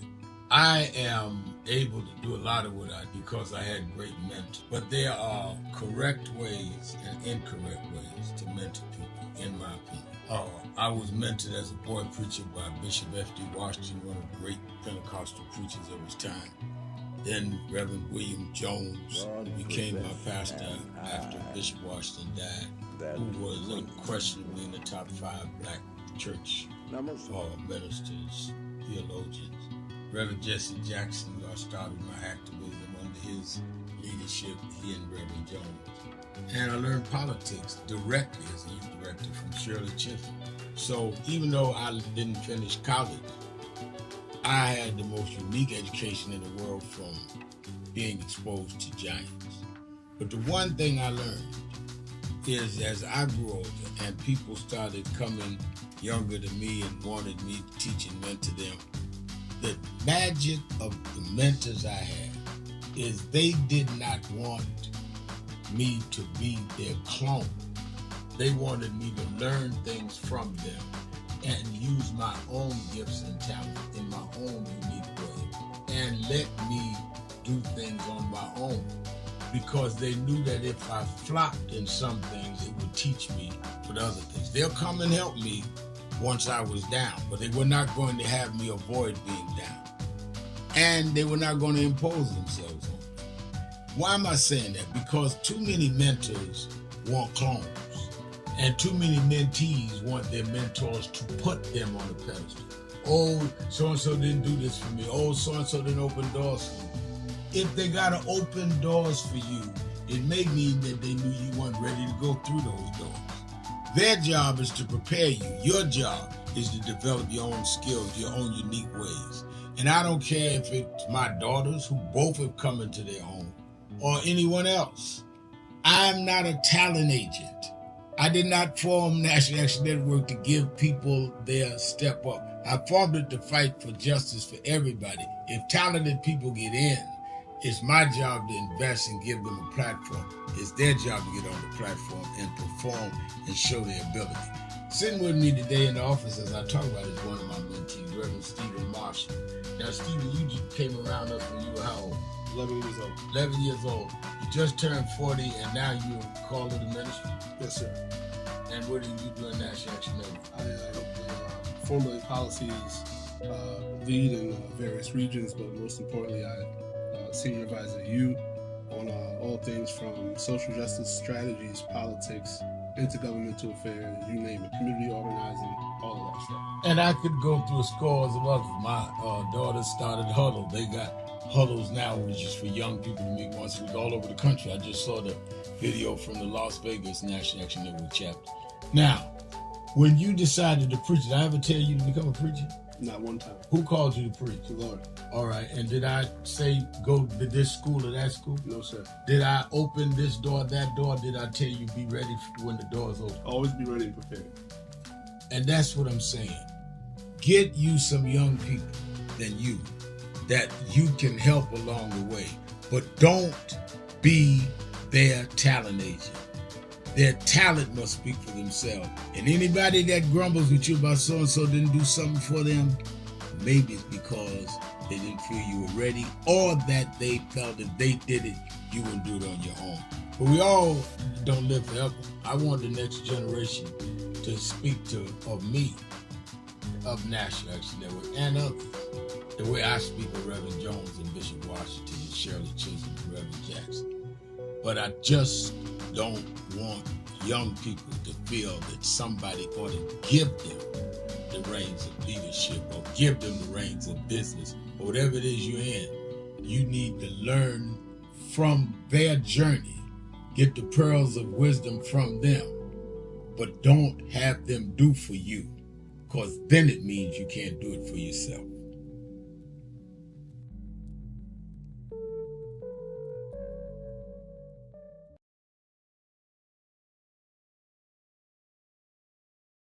Thank you for joining us for Weekdays Live with Reverend Al Sharpton. Take the time to share this broadcast right now. Tell your friends it's time to keep it real with Reverend Al. Comment your questions now in the chat or call Reverend Al Sharpton directly on air at 877-532-5797. Now stay tuned for Reverend Al. This is Reverend Al Sharpton. As you watch the broadcast, support National Action Network. Go to www.nationalactionnetwork.net and be involved. You can join, take your membership right online, www.nationalactionnetwork.net. Getting ready to start the program, but we need you to be part of the movement.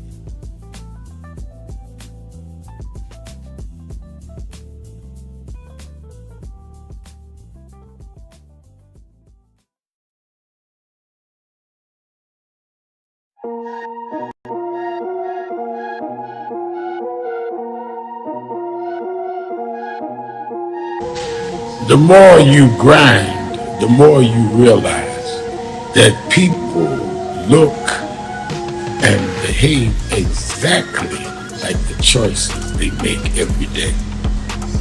Whatever your choices are, how you eat, how you exercise, how you handle your temperament, how you handle challenges, whether you're disciplined, all of that is reflected in how you appear and how you behave every day. Your daily choices.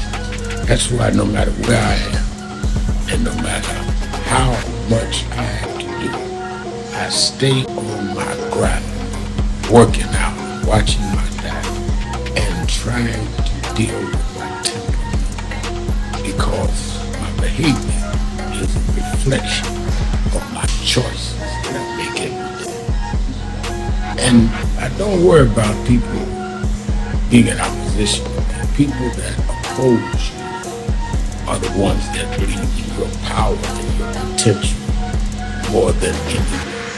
If they would oppose something that didn't have some force and power with it. So make your daily choices carefully and be very loyal and committed to the choices you make.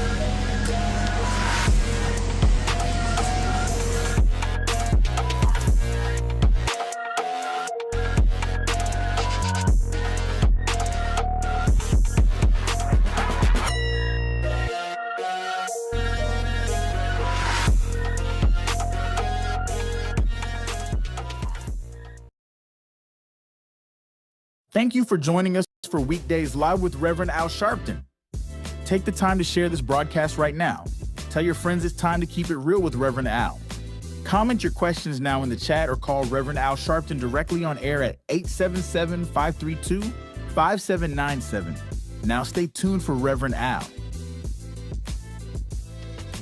This is Reverend Al Sharpton. As you watch the broadcast, support National Action Network. Go to www.nationalactionnetwork.net and be involved. You can join, take your membership right online, www.nationalactionnetwork.net. Getting ready to start the program, but we need you to be part of it. Keeping it real, keeping it real. I'm your host, Reverend Al Sharpton. Let me thank Dominique for sitting in for me the first 2 hours of the show. I was at the funeral services for Hazel Dukes, longtime civil rights leader and head of the NAACP for the greater New York area, had been national director, and she was a lifetime member of National Action Network, and I definitely didn't want to not be there for the whole funeral and pay tribute to her. One of the things I think we don't do enough is give the kind of credit to people that have served in our communities above and beyond the call of duty unless they're household names. And Hazel was well known in New York and vicinity and in the civil rights community, but she was not one that everybody in the country would know. And I thought a lot this week about our legacies and the people that are of importance to us. I did two major funerals this week. I did the eulogy at Roberta Flack's funeral, and then, of course, had reflections at Hazel Duke's. And I think that all of us, I said that at Roberta's funeral, all of us ought to stop sometime and think about what our lives will mean and what will be said when we make our transition. I don't care who you are, all of us are leaving here at some point. And what legacy you leave is more important than the fun you have while you're here. And people should think about it, whether you're old or young. You want to live a life, enjoy your life, to get the fine things you can in life, but then also leave a legacy that means something. And these two great women, Roberta Flack and Hazel Dukes, did that. And that's why the least I could do with both of them, all they did for us in the community, all they did for me in my life, I happened to be blessed to know both of them. I wanted to be there. And I thank all of the thousands that came out for Roberta Flack night before last, and the thousands that came out today for Hazel Dukes. All right, I'm getting back to Dominique. Was talking to you all about President Trump. This whole idea, I said it yesterday on the show, and I'll repeat it. The whole idea of abolishing the Department of Education, or the National Education Department of the federal government, is part of a wider scheme, and that is that they are step by step walking us back into states' rights. What Trump has said is let the states handle it, and let the states handle education is exactly what Brown versus the Board of Education in 1954 was to stop the states from doing. This is an anti-Civil Rights Act, anti-Brown versus the Board of Education Act. And we need to not act like this is just some education issue. This is a civil rights issue. This is an issue that is absolutely unequivocally connected to where once you empower states, like they have done with women's right to choose, you got to go to a different state for to handle that, whether you agree with it or not. You got to go to a different state for abortion rights. You got to go to a different state for this.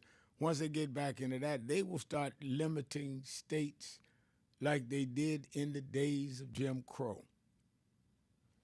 Oh, Reverend, they ain't going to do that. Well, if they eliminate the Department of Education from the federal government, that means that DeSantis and them has the state right to do what they're doing, barring black studies, barring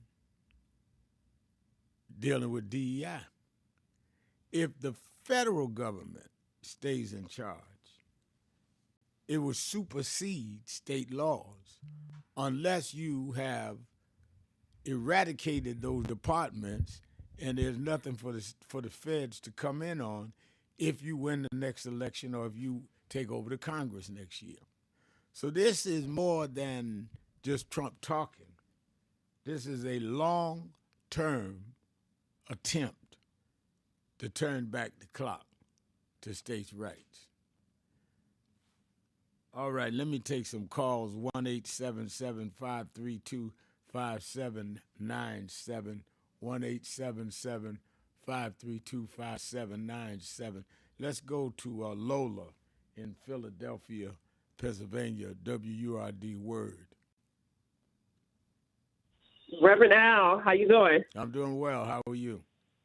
Oh, I'm doing good, and I want to say hi to Dominique. I thought I was going to hear her talk to her today, but hi, Dominique, and good hearing your voice. I just wanted to say this today about Social Security, Reverend Al. Anybody can go to their Social Security who worked, for a long period of time, and if you earn that 40 credits and whatever, your salary has been and what you put into it, that's what you're calculated to get when if you retire at 62, early retirement, or if you take the long term at 67. So I want to know this, and this is what this is why we got to start filing these back-to-back lawsuits. That money is our money. Whatever I put into my Social Security, whatever you have, whatever anybody else has, and what people are collecting now, they're getting what they put into it. So if they're going in there to loot Social Security and take our money, are they going to give out lump sums of money to people of what they're supposed to get? Because if you've worked for 30 years, 35 years, some people, I've worked with somebody who worked for 45 years. So if you retire at 62 or 67, let's just say you might live another 20, maybe 20 years, maybe 30. Most people don't even live that long. Most people live maybe up to, 70, 80. You do have some people going into the 90s and stuff like that. So you're not even collecting as much as you put in. If you work 30, 40, maybe sometimes 45 years at a job or different jobs, you might live another 20 or maybe 20, 25 years after you retire.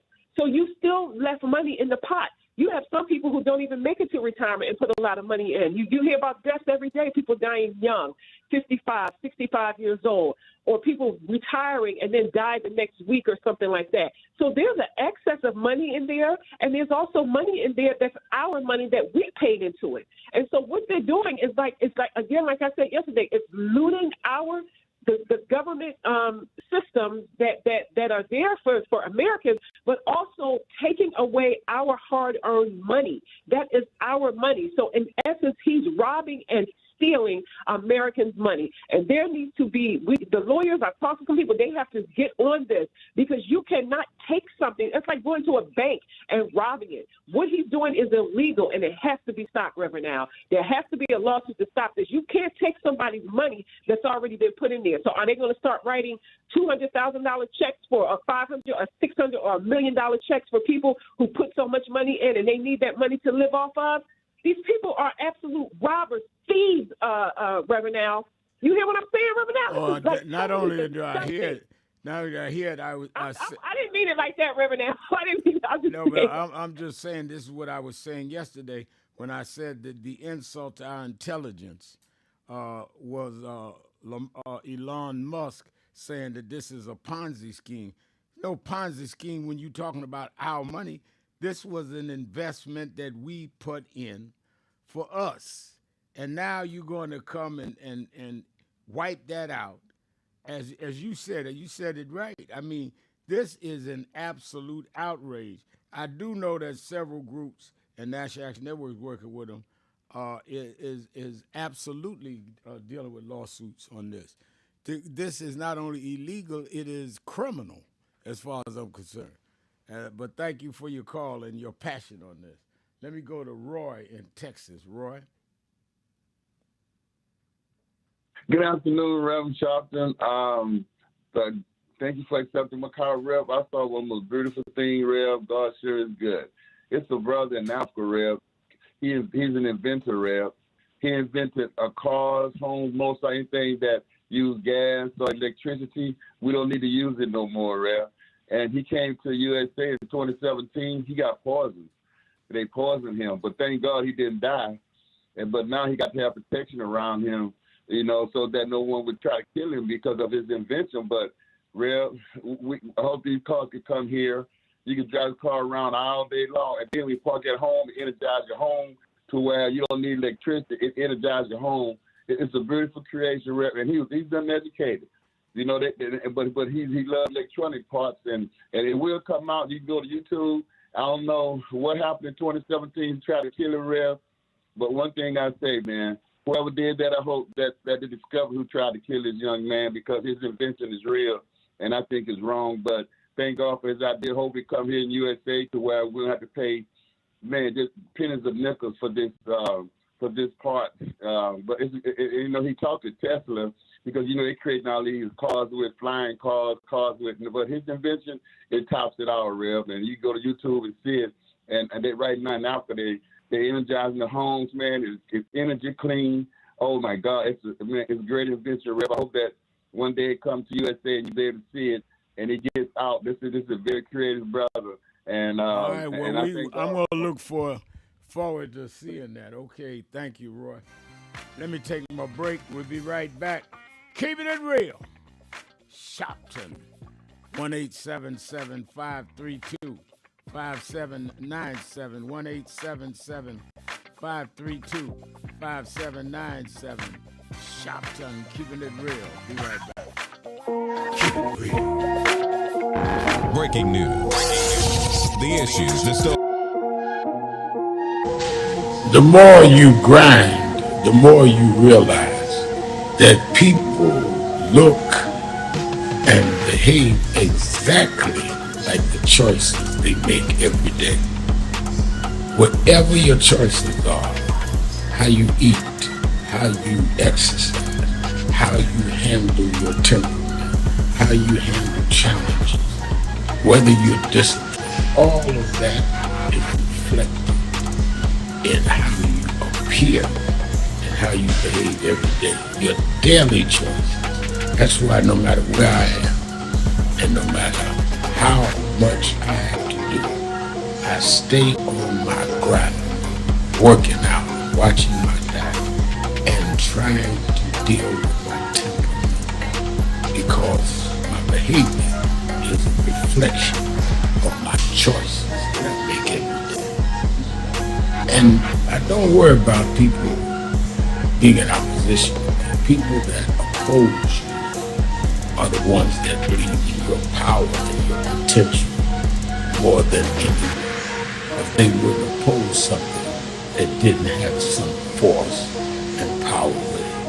So make your daily choices carefully and be very loyal and committed to the choices you make.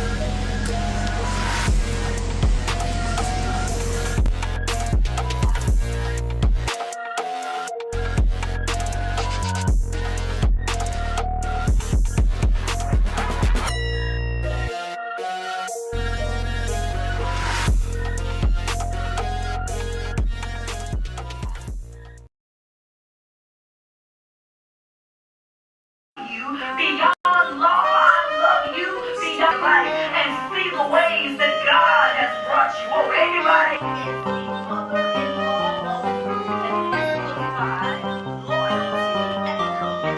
National Action Network Live with 107.5. Dr. Al Sharpton.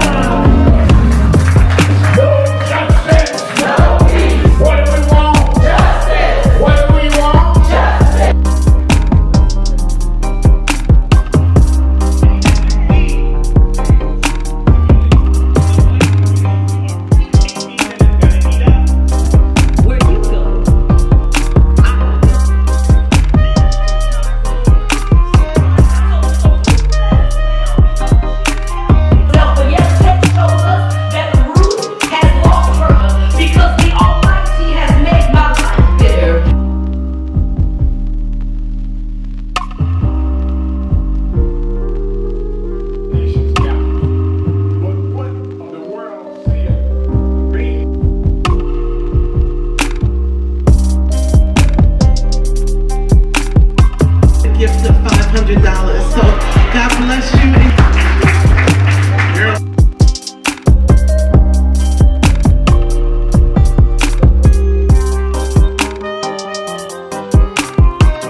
is my pleasure to present the founder and president of the National Action Network, a man who needs no introduction.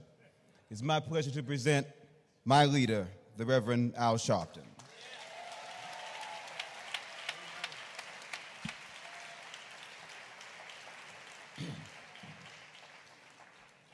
To Dr. Byrd and all of the clergy, but especially to Ron and the family of Hazel Dukes.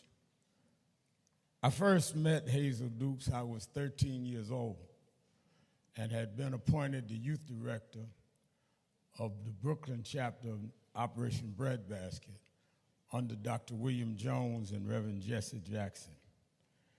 And in fact, Dr. Jones' daughter, Jenny Jones Austin, is the vice chairman of our board with our chairman, Reverend W. Franklin Richardson.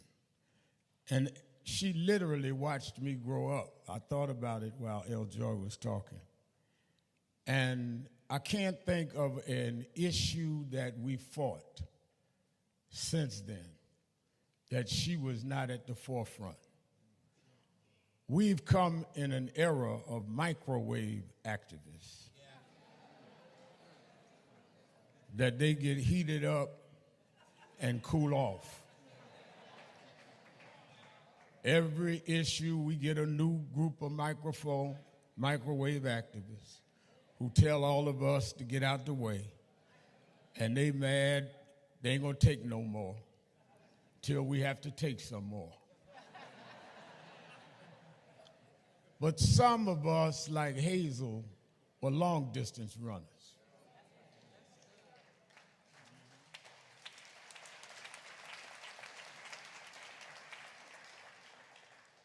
And some of us were committed. But I never met anyone more committed than Hazel Dukes. I talked to her the Thursday before she made her transition. And I said to her, I know everybody's bothering you. I want to come by. Maybe I'll come by after the Saturday rally. It was nothing for her to come to the Saturday Action Rally. She said, I listened on the radio, and that was Thursday. Saturday morning, before I went on the air, Reverend Byrd called me and told me she had passed. And I thought about how there was never a time in my life that she was not there, and she would support us no matter what. She would tell me, I don't know if I always agree with you, but I'm going to support you anyhow. I'll never forget in 2000, she and Charlie Rangel called and said that, you know, the First Lady is running for Senate at our behest. I said, really? He said, yeah. And you have Martin Luther King Day, and we're going to bring her. I said, okay. And she said, you're going to be on your best behavior.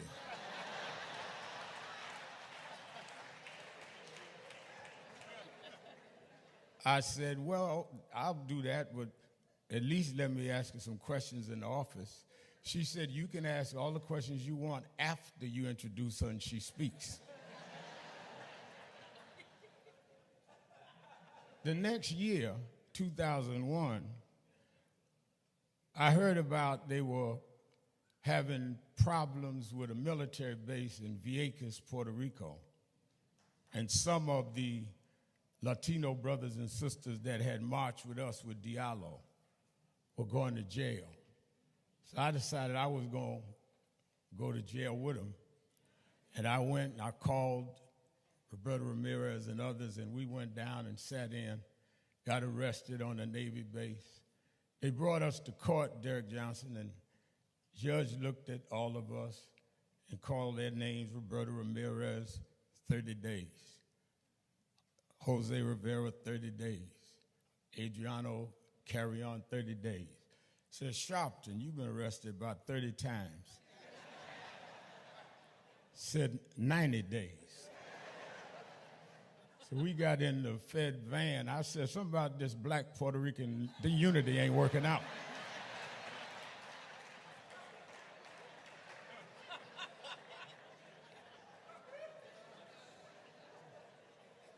So about 3 days later, they came and got us and transferred us to Brooklyn, to the federal jail.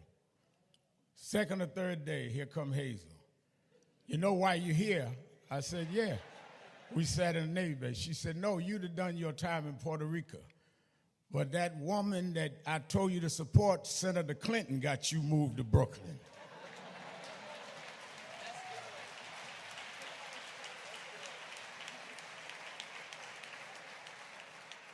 That was Hazel Dukes. She was coming out. Keeping it real, keeping it real. I'm your host, Reverend Al Sharpton, and we're back.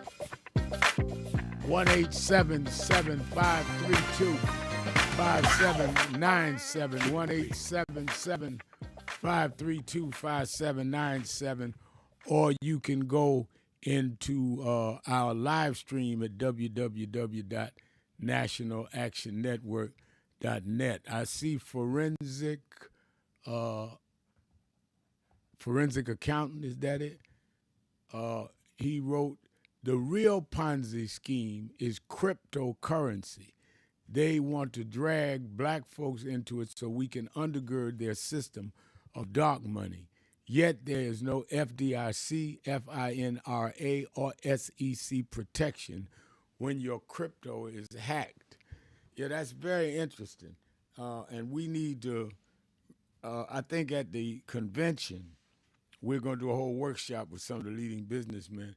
And part of it is to talk about the crypto business and how we should or shouldn't deal with it according to their advice.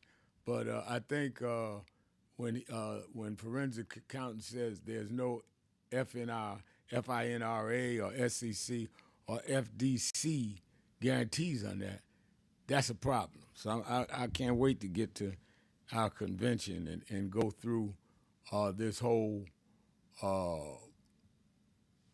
kind of conversation. All right, 1-877-532-5797. Let's go to Woody in Philadelphia. Woody? Hey, Rev, I've been missing you, brother. I've been on every day. I've been here on every day until listen, I'm missing you because when the customer in the chair, I can only listen. Oh, okay. That's why I hadn't called you. Okay. So I just wanted you to know that. But you're right on point with this issue of education, my brother. That is a civil rights issue, right straight down the middle. And if we don't know how to read, you cannot be successful. That was the plan from the beginning. Do not teach the slave to read. That's right. That was a fact. So this is where we need to start with that. That was written into the Constitution, Rev. Please, if you do nothing else, I hope you read that letter, but I don't know if you did, but I'm going to give you the date again. 9/25/2016, a letter to Donald Trump. That's when he ran and said your schools are all messed up. You can't get money from your banks. You're being gentrified out of your neighborhoods. I'm the only one that can fix it. You may as well vote for me. The people went for it. Well, we need to hold him to that. I got it in print. Philadelphia Tribune, 9/25/2016, a letter to Donald Trump. Please read that. That's all I want you to do, Reverend. I'm going to shut up and get back to my customers, but I had to call you, brother. All right, thank you for your call. Let me go to Christopher Jeremiah, wrote on our live stream, he posted, Reverend Al, can you look into online sports gambling too? We got a lot of young brothers involved in that. You know, I heard, I heard that. I know that they're bringing some more casinos to New York. We're trying to see what that means is black involvement, how we're going to deal with that. But now this whole gambling online stuff, yeah, I'm going to get somebody on our business panel at the convention to deal with that. Gloria Doolin Milson says, excellent work. Dominique Rev was wonderful at both my Delta Soros, Hazel Duke, and Roberta Flack's funerals. I love the Sharpton dynasty. Stay blessed. And Gloria's a very active, alert, conscious, frontline. Everything I could say positive, I say about her. For years, she's been out there. And on top of all that, one of the best journalists in I started saying the city, but probably in the country. So I take her compliments seriously because she doesn't give them out unless you earn them. Let's go to Justice in South Carolina. Justice, you're keeping it real with Al Sharpton. What's up, Al? I just want to call you and say that Trump is really ruining this country, and I respect you 100%. I watch your program every day. All right, thank you. I appreciate the call. And let me go to Chicago, WVON, to Andre J. Andre J., you're keeping it real with Al Sharpton. Hey, Reverend, how you doing today? Thank you for doing the good work, and thank you for making that sacrifice and going and looking after Roberta Flack and other lady that you mentioned. Yeah, you do Hazel the community Dukes. a great Yeah. service. Thank you. Yeah, Ms. Duke. Rev, you do the community a great service. Rev, I'm going to tell you how I feel about this Social Security thing. Yeah, I think it's like a bank, and I think what they want to do is break it down and privatize it. You know, you have money sitting in the bank, and the bank uses your money while it's sitting there. A lot of people don't know it, but they use your money. Well, I think our money been sitting there, Social Security, and they've been using it, and they haven't even paid us no interest in that Social Security money that's been sitting there for years, waiting on us to collect it. So I think if they could break it down and privatize it, I think that's the direction in which they're heading in, because, you know, it's a lot of money involved. Just think if they could privatize Social Security, then whoever privatized it, that business had access to that money, and they could use it and loan it out under another name, and they could do anything with it. Last thing, Reverend, that I think the Democrats need to have somebody watching this news 24/7 so that when false accusations come out like a Ponzi scheme, they can make the distinction and let it know that Madoff is the one that committed a Ponzi scheme and Social Security is not a Ponzi scheme. But as I always say, the Democrats seem to be silent on these things, and this is how we lost, because they are letting the narrative set in. They got to have somebody watch these news media outlets, because when we listen to the show, we have people be calling in no more than the Democrat. We be on top of the news more so than them. But they need to designate somebody that can do opposition research. And every time something from this Trump administration come out and say a lie or say something negative, they need to get on the news and call a conference and refute it. This is a problem with the Democrats. They are too passive about things, trying to take the high road all while this crazy stuff is going on here with the Trump administration. So I say, hey, they want to privatize this Social Security, but we got to fight and not let it happen. I wish that we could get 1,000 buses of disabled, elderly, and people that get Social Security and go sit out there in front of that White House or wherever it is to let that presence be known, because this is affecting everybody: independents, Democrats, Republicans, libertarians. What Donald Trump and Elon Musk doing is affecting everybody. It's a whole no prisoner. And since it's affecting everybody, everybody need to be participating and fighting against this stuff. That's what I want to All say. right, thank you for your call. And I think that Andre J is right. This affects everybody. I mean, if they're down to just privatizing and playing games with your Social Security and Medicare and Medicaid and your health insurance, it is showing you that they are not above anything. And it not only would affect all of us that are listening, as Andre J said, it affects their voters. There are more people in rural red states that are on Social Security and on Medicare and Medicaid than there are in urban centers. That's just a numerical fact. So they don't even care about their people.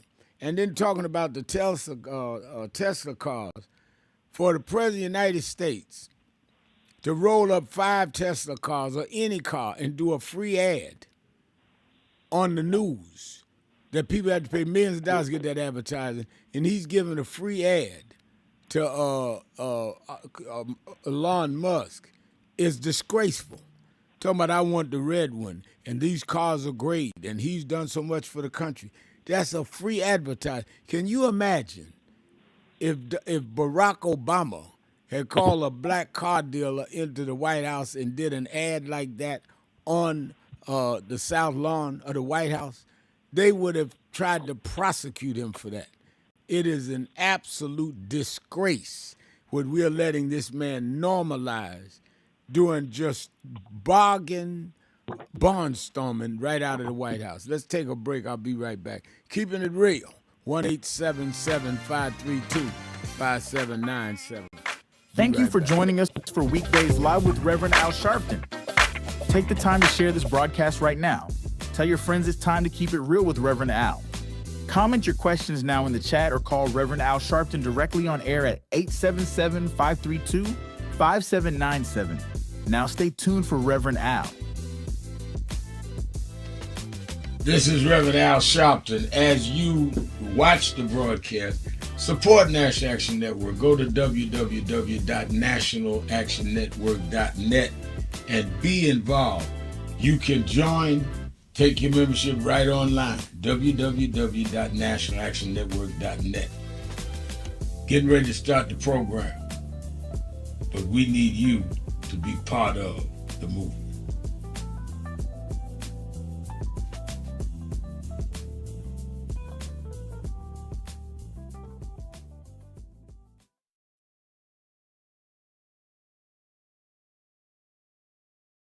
Stop telling yourself you're not confident of what you could do. When people with half your skills and a quarter of your talent have gone on to create big waves in life, if you look at them and you know you're more gifted than them, then what is your problem? You are looking for someone to come and drag you into success. You've got to use what you have, which is, in my judgment, more skillful than others I've known in your area. Use that and believe in that, and your confidence will build up as you get going and start doing. And don't chase the spotlight. Sharpen your skills. Live in your purpose. And you'll get so good the spotlight will be chasing you. Be so good they can't help but talk about you and put the spotlight on you. You don't get your energy from chasing the spotlight. You get your energy by chasing your purpose. The spotlight and other adulation will come with it. Have a great day.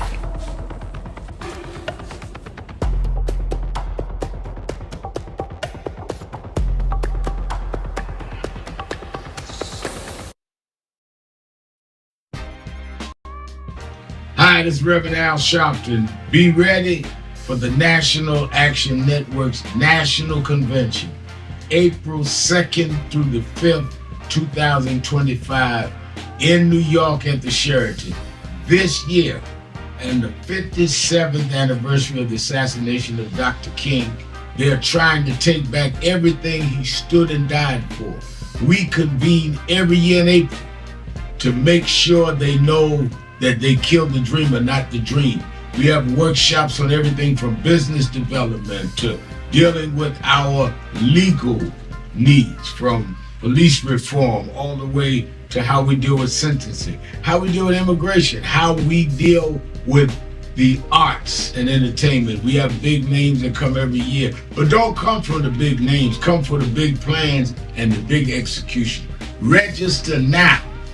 Because with this year, as we are under assault with DEI, under assault with ending the Civil Rights Division of the Justice Department, under assault with now consent decrees and all the neutralized, if there ever was a time that you should come to a National Action Network convention, now's the time.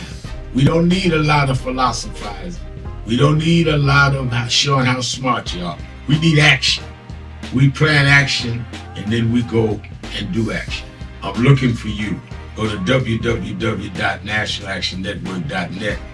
We have no registration fee. You don't pay to register. Just get here and let's get it on. National Action Network Convention, April 2nd through the 5th. I'm going to look for you there.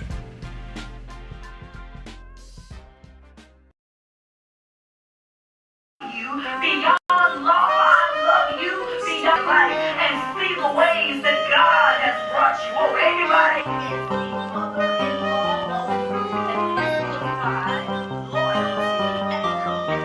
National Action Network Live with 175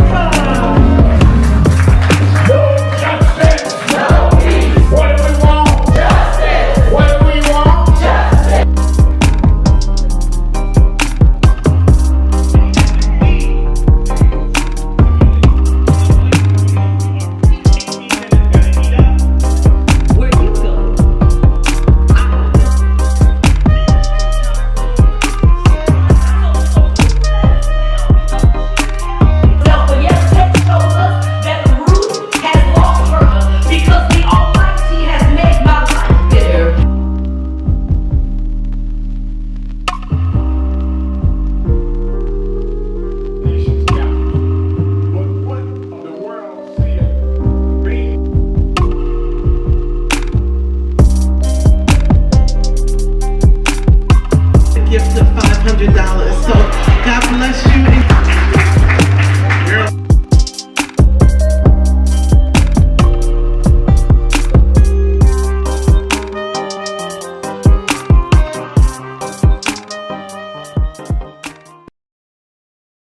Thank you for joining us for Weekdays Live with Reverend Al Sharpton. Take the time to share this broadcast right now. Tell your friends it's time to keep it real with Reverend Al. Comment your questions now in the chat or call Reverend Al Sharpton directly on air at 877-532-5797. Now stay tuned for Reverend Al. This is Reverend Al Sharpton. As you watch the broadcast, support National Action Network. Go to www.nationalactionnetwork.net and be involved. You can join, take your membership right online, www.nationalactionnetwork.net. Getting ready to start the program, but we need you to be part of the movement.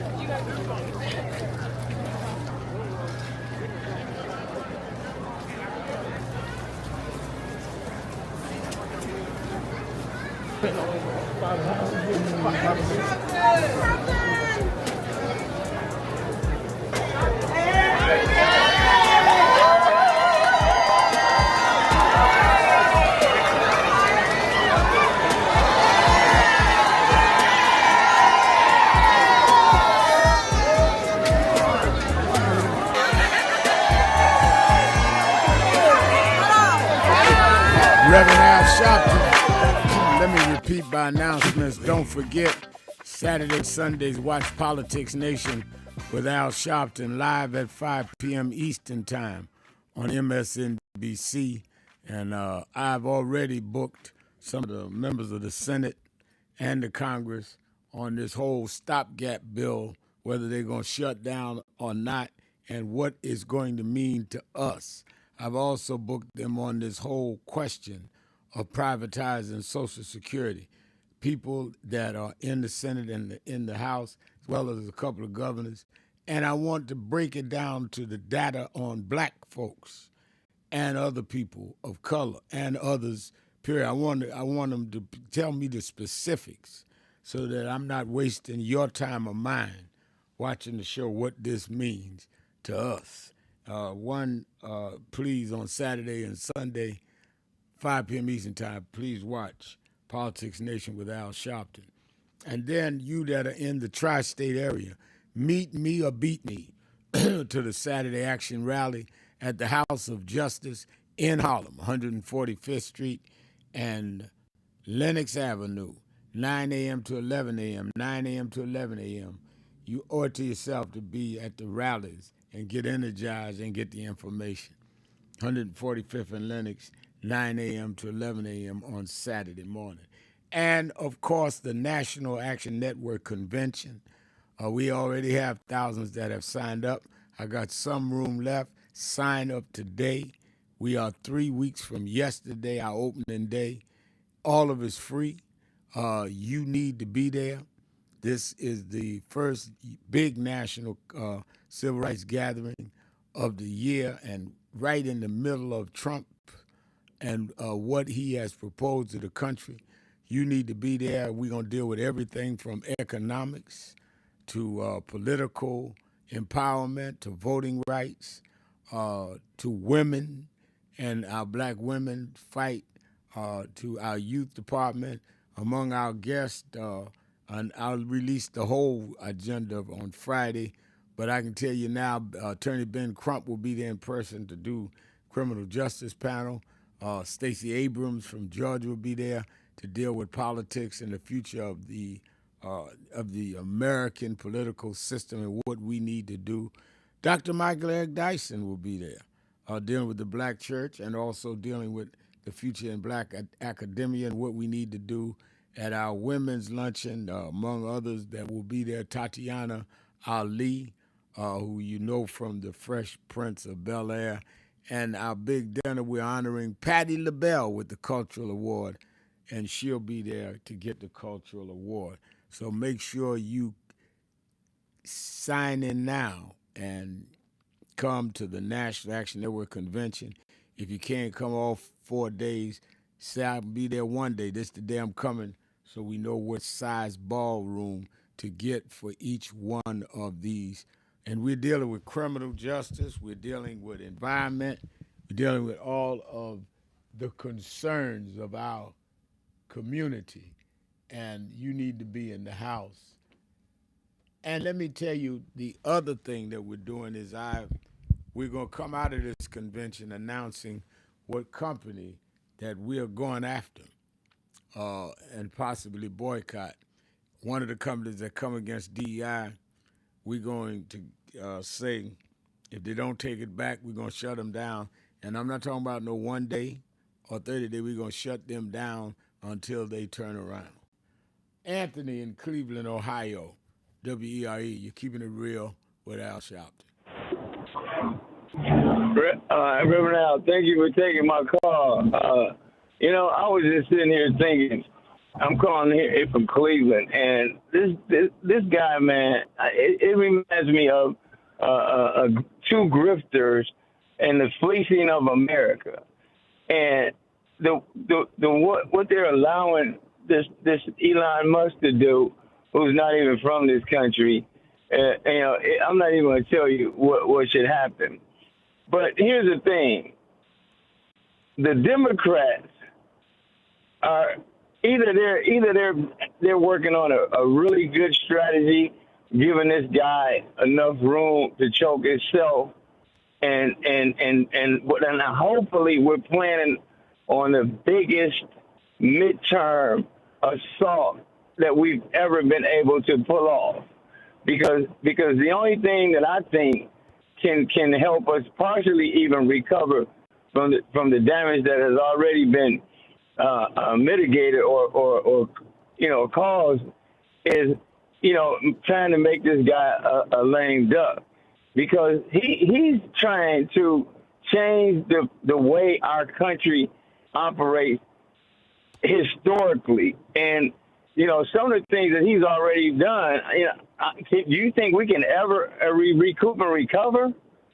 I think we can if we deliver in the midterm elections and Hakeem Jeffries becomes the speaker. Then he controls the calendar, including bringing up bills that can undo some of what Trump has done in the first year. So we need to do exactly what you said about that midterm election. When you're saying you hope they got a strategy, I don't know what they have, but we should be having our own strategy for our own way. And that's one of the things we're going to deal with at the convention, Anthony. Thank you for your call. Let me go to Jerome in Milwaukee, Wisconsin, WNOV. Jerome. This is he. Yeah, you're on the air. Go ahead. Brother Sharpton? Yes. Oh, man, God is good. I tried to call you last week, and, man, I waited for 2 hours, and then it finally hung up. But, man, you are a blessing to us, man. And that's what I want to say and get that understood, because there's nothing I can tell you except I want you to let people know about the movie Civil War. It came out in 23. It came out in 23, and a lot of people haven't seen it, and I've been just recommend they really want to understand is that the one with several episodes? No, it's actually a movie. Oh, it's a movie. It's the one okay. with the it's actually a movie. It's an hour and a half on how the president divided the states.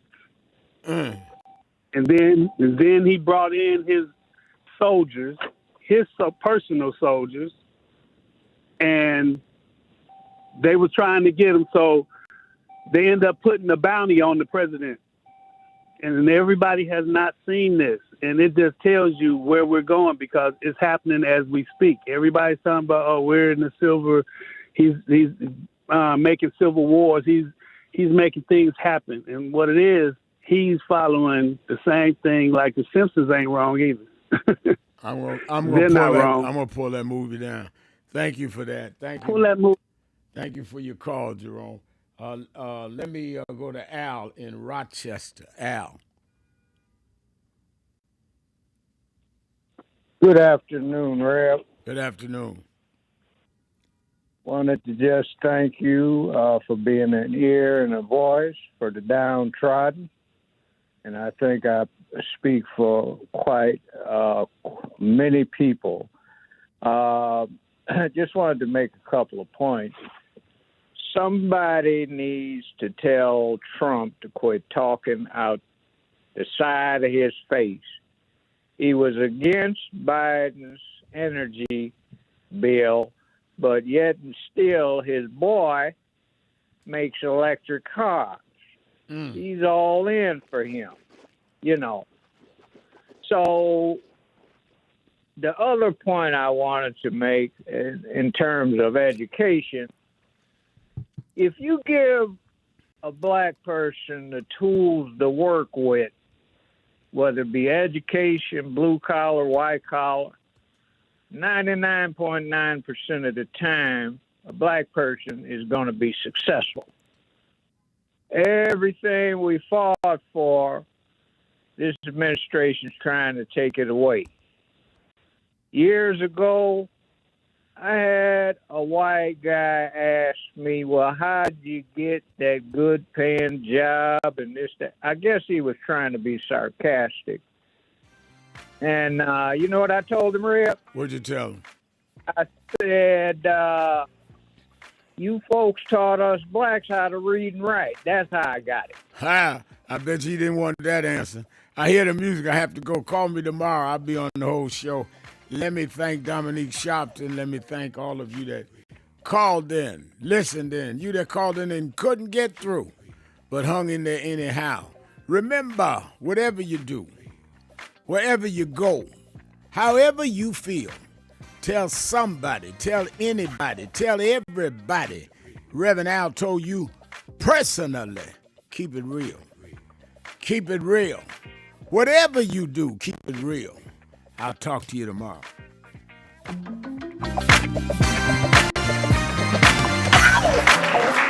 Reverend have done this work. I've been with Reverend all these years. Over 40-something years, children. That's right. Every time Reverend went to jail, I went to jail. That's right. Right here in this very hall, we decided we was going to tie up. New Jersey, New York, I sat in the tunnel. Me and Carl Bragg, 32 BJ, got arrested. Me and Reverend, and they put me in there, brought me a bologna sandwich about 6:30. I started beating on the wall, I want pizza. So they went and got Kelly and they said, put Dukes and Sharpton out of here. But they didn't know we was gonna stay till everybody come out. That's right. So me and Reverend, we had CND in the corner, they couldn't move. We stayed there. So when I went before the judge, that was my third time, the late Michael Harder said to me, Hazel, don't come back. To the courthouse no more. The judge gonna put you in jail. When Reverend came back from Puerto Rico, I was there. That's right. To meet him, greet him. Ain't no need of you coming here on Saturdays, wasting Reverend time if you don't go out and vote this time. This is our moment. So I said, I'm going and voting, I'm coming back by here to see Reverend. Because I don't know what the 5th is going to be. Because he said he comes like a thief in the night. So I didn't wait till the 5th. I woke up this morning with freedom on my mind. Hallelujah. Hallelujah. Love you, Ray. Love you. Hazel Dukes. 92 and still on the front line. Good God Almighty. She earned her crown. Let Hazel rest now. She can put down a cross and pick up a crown. You did a good fight, Hazel. Stand up and get crowned. Stand up. and crown Queen Hazel.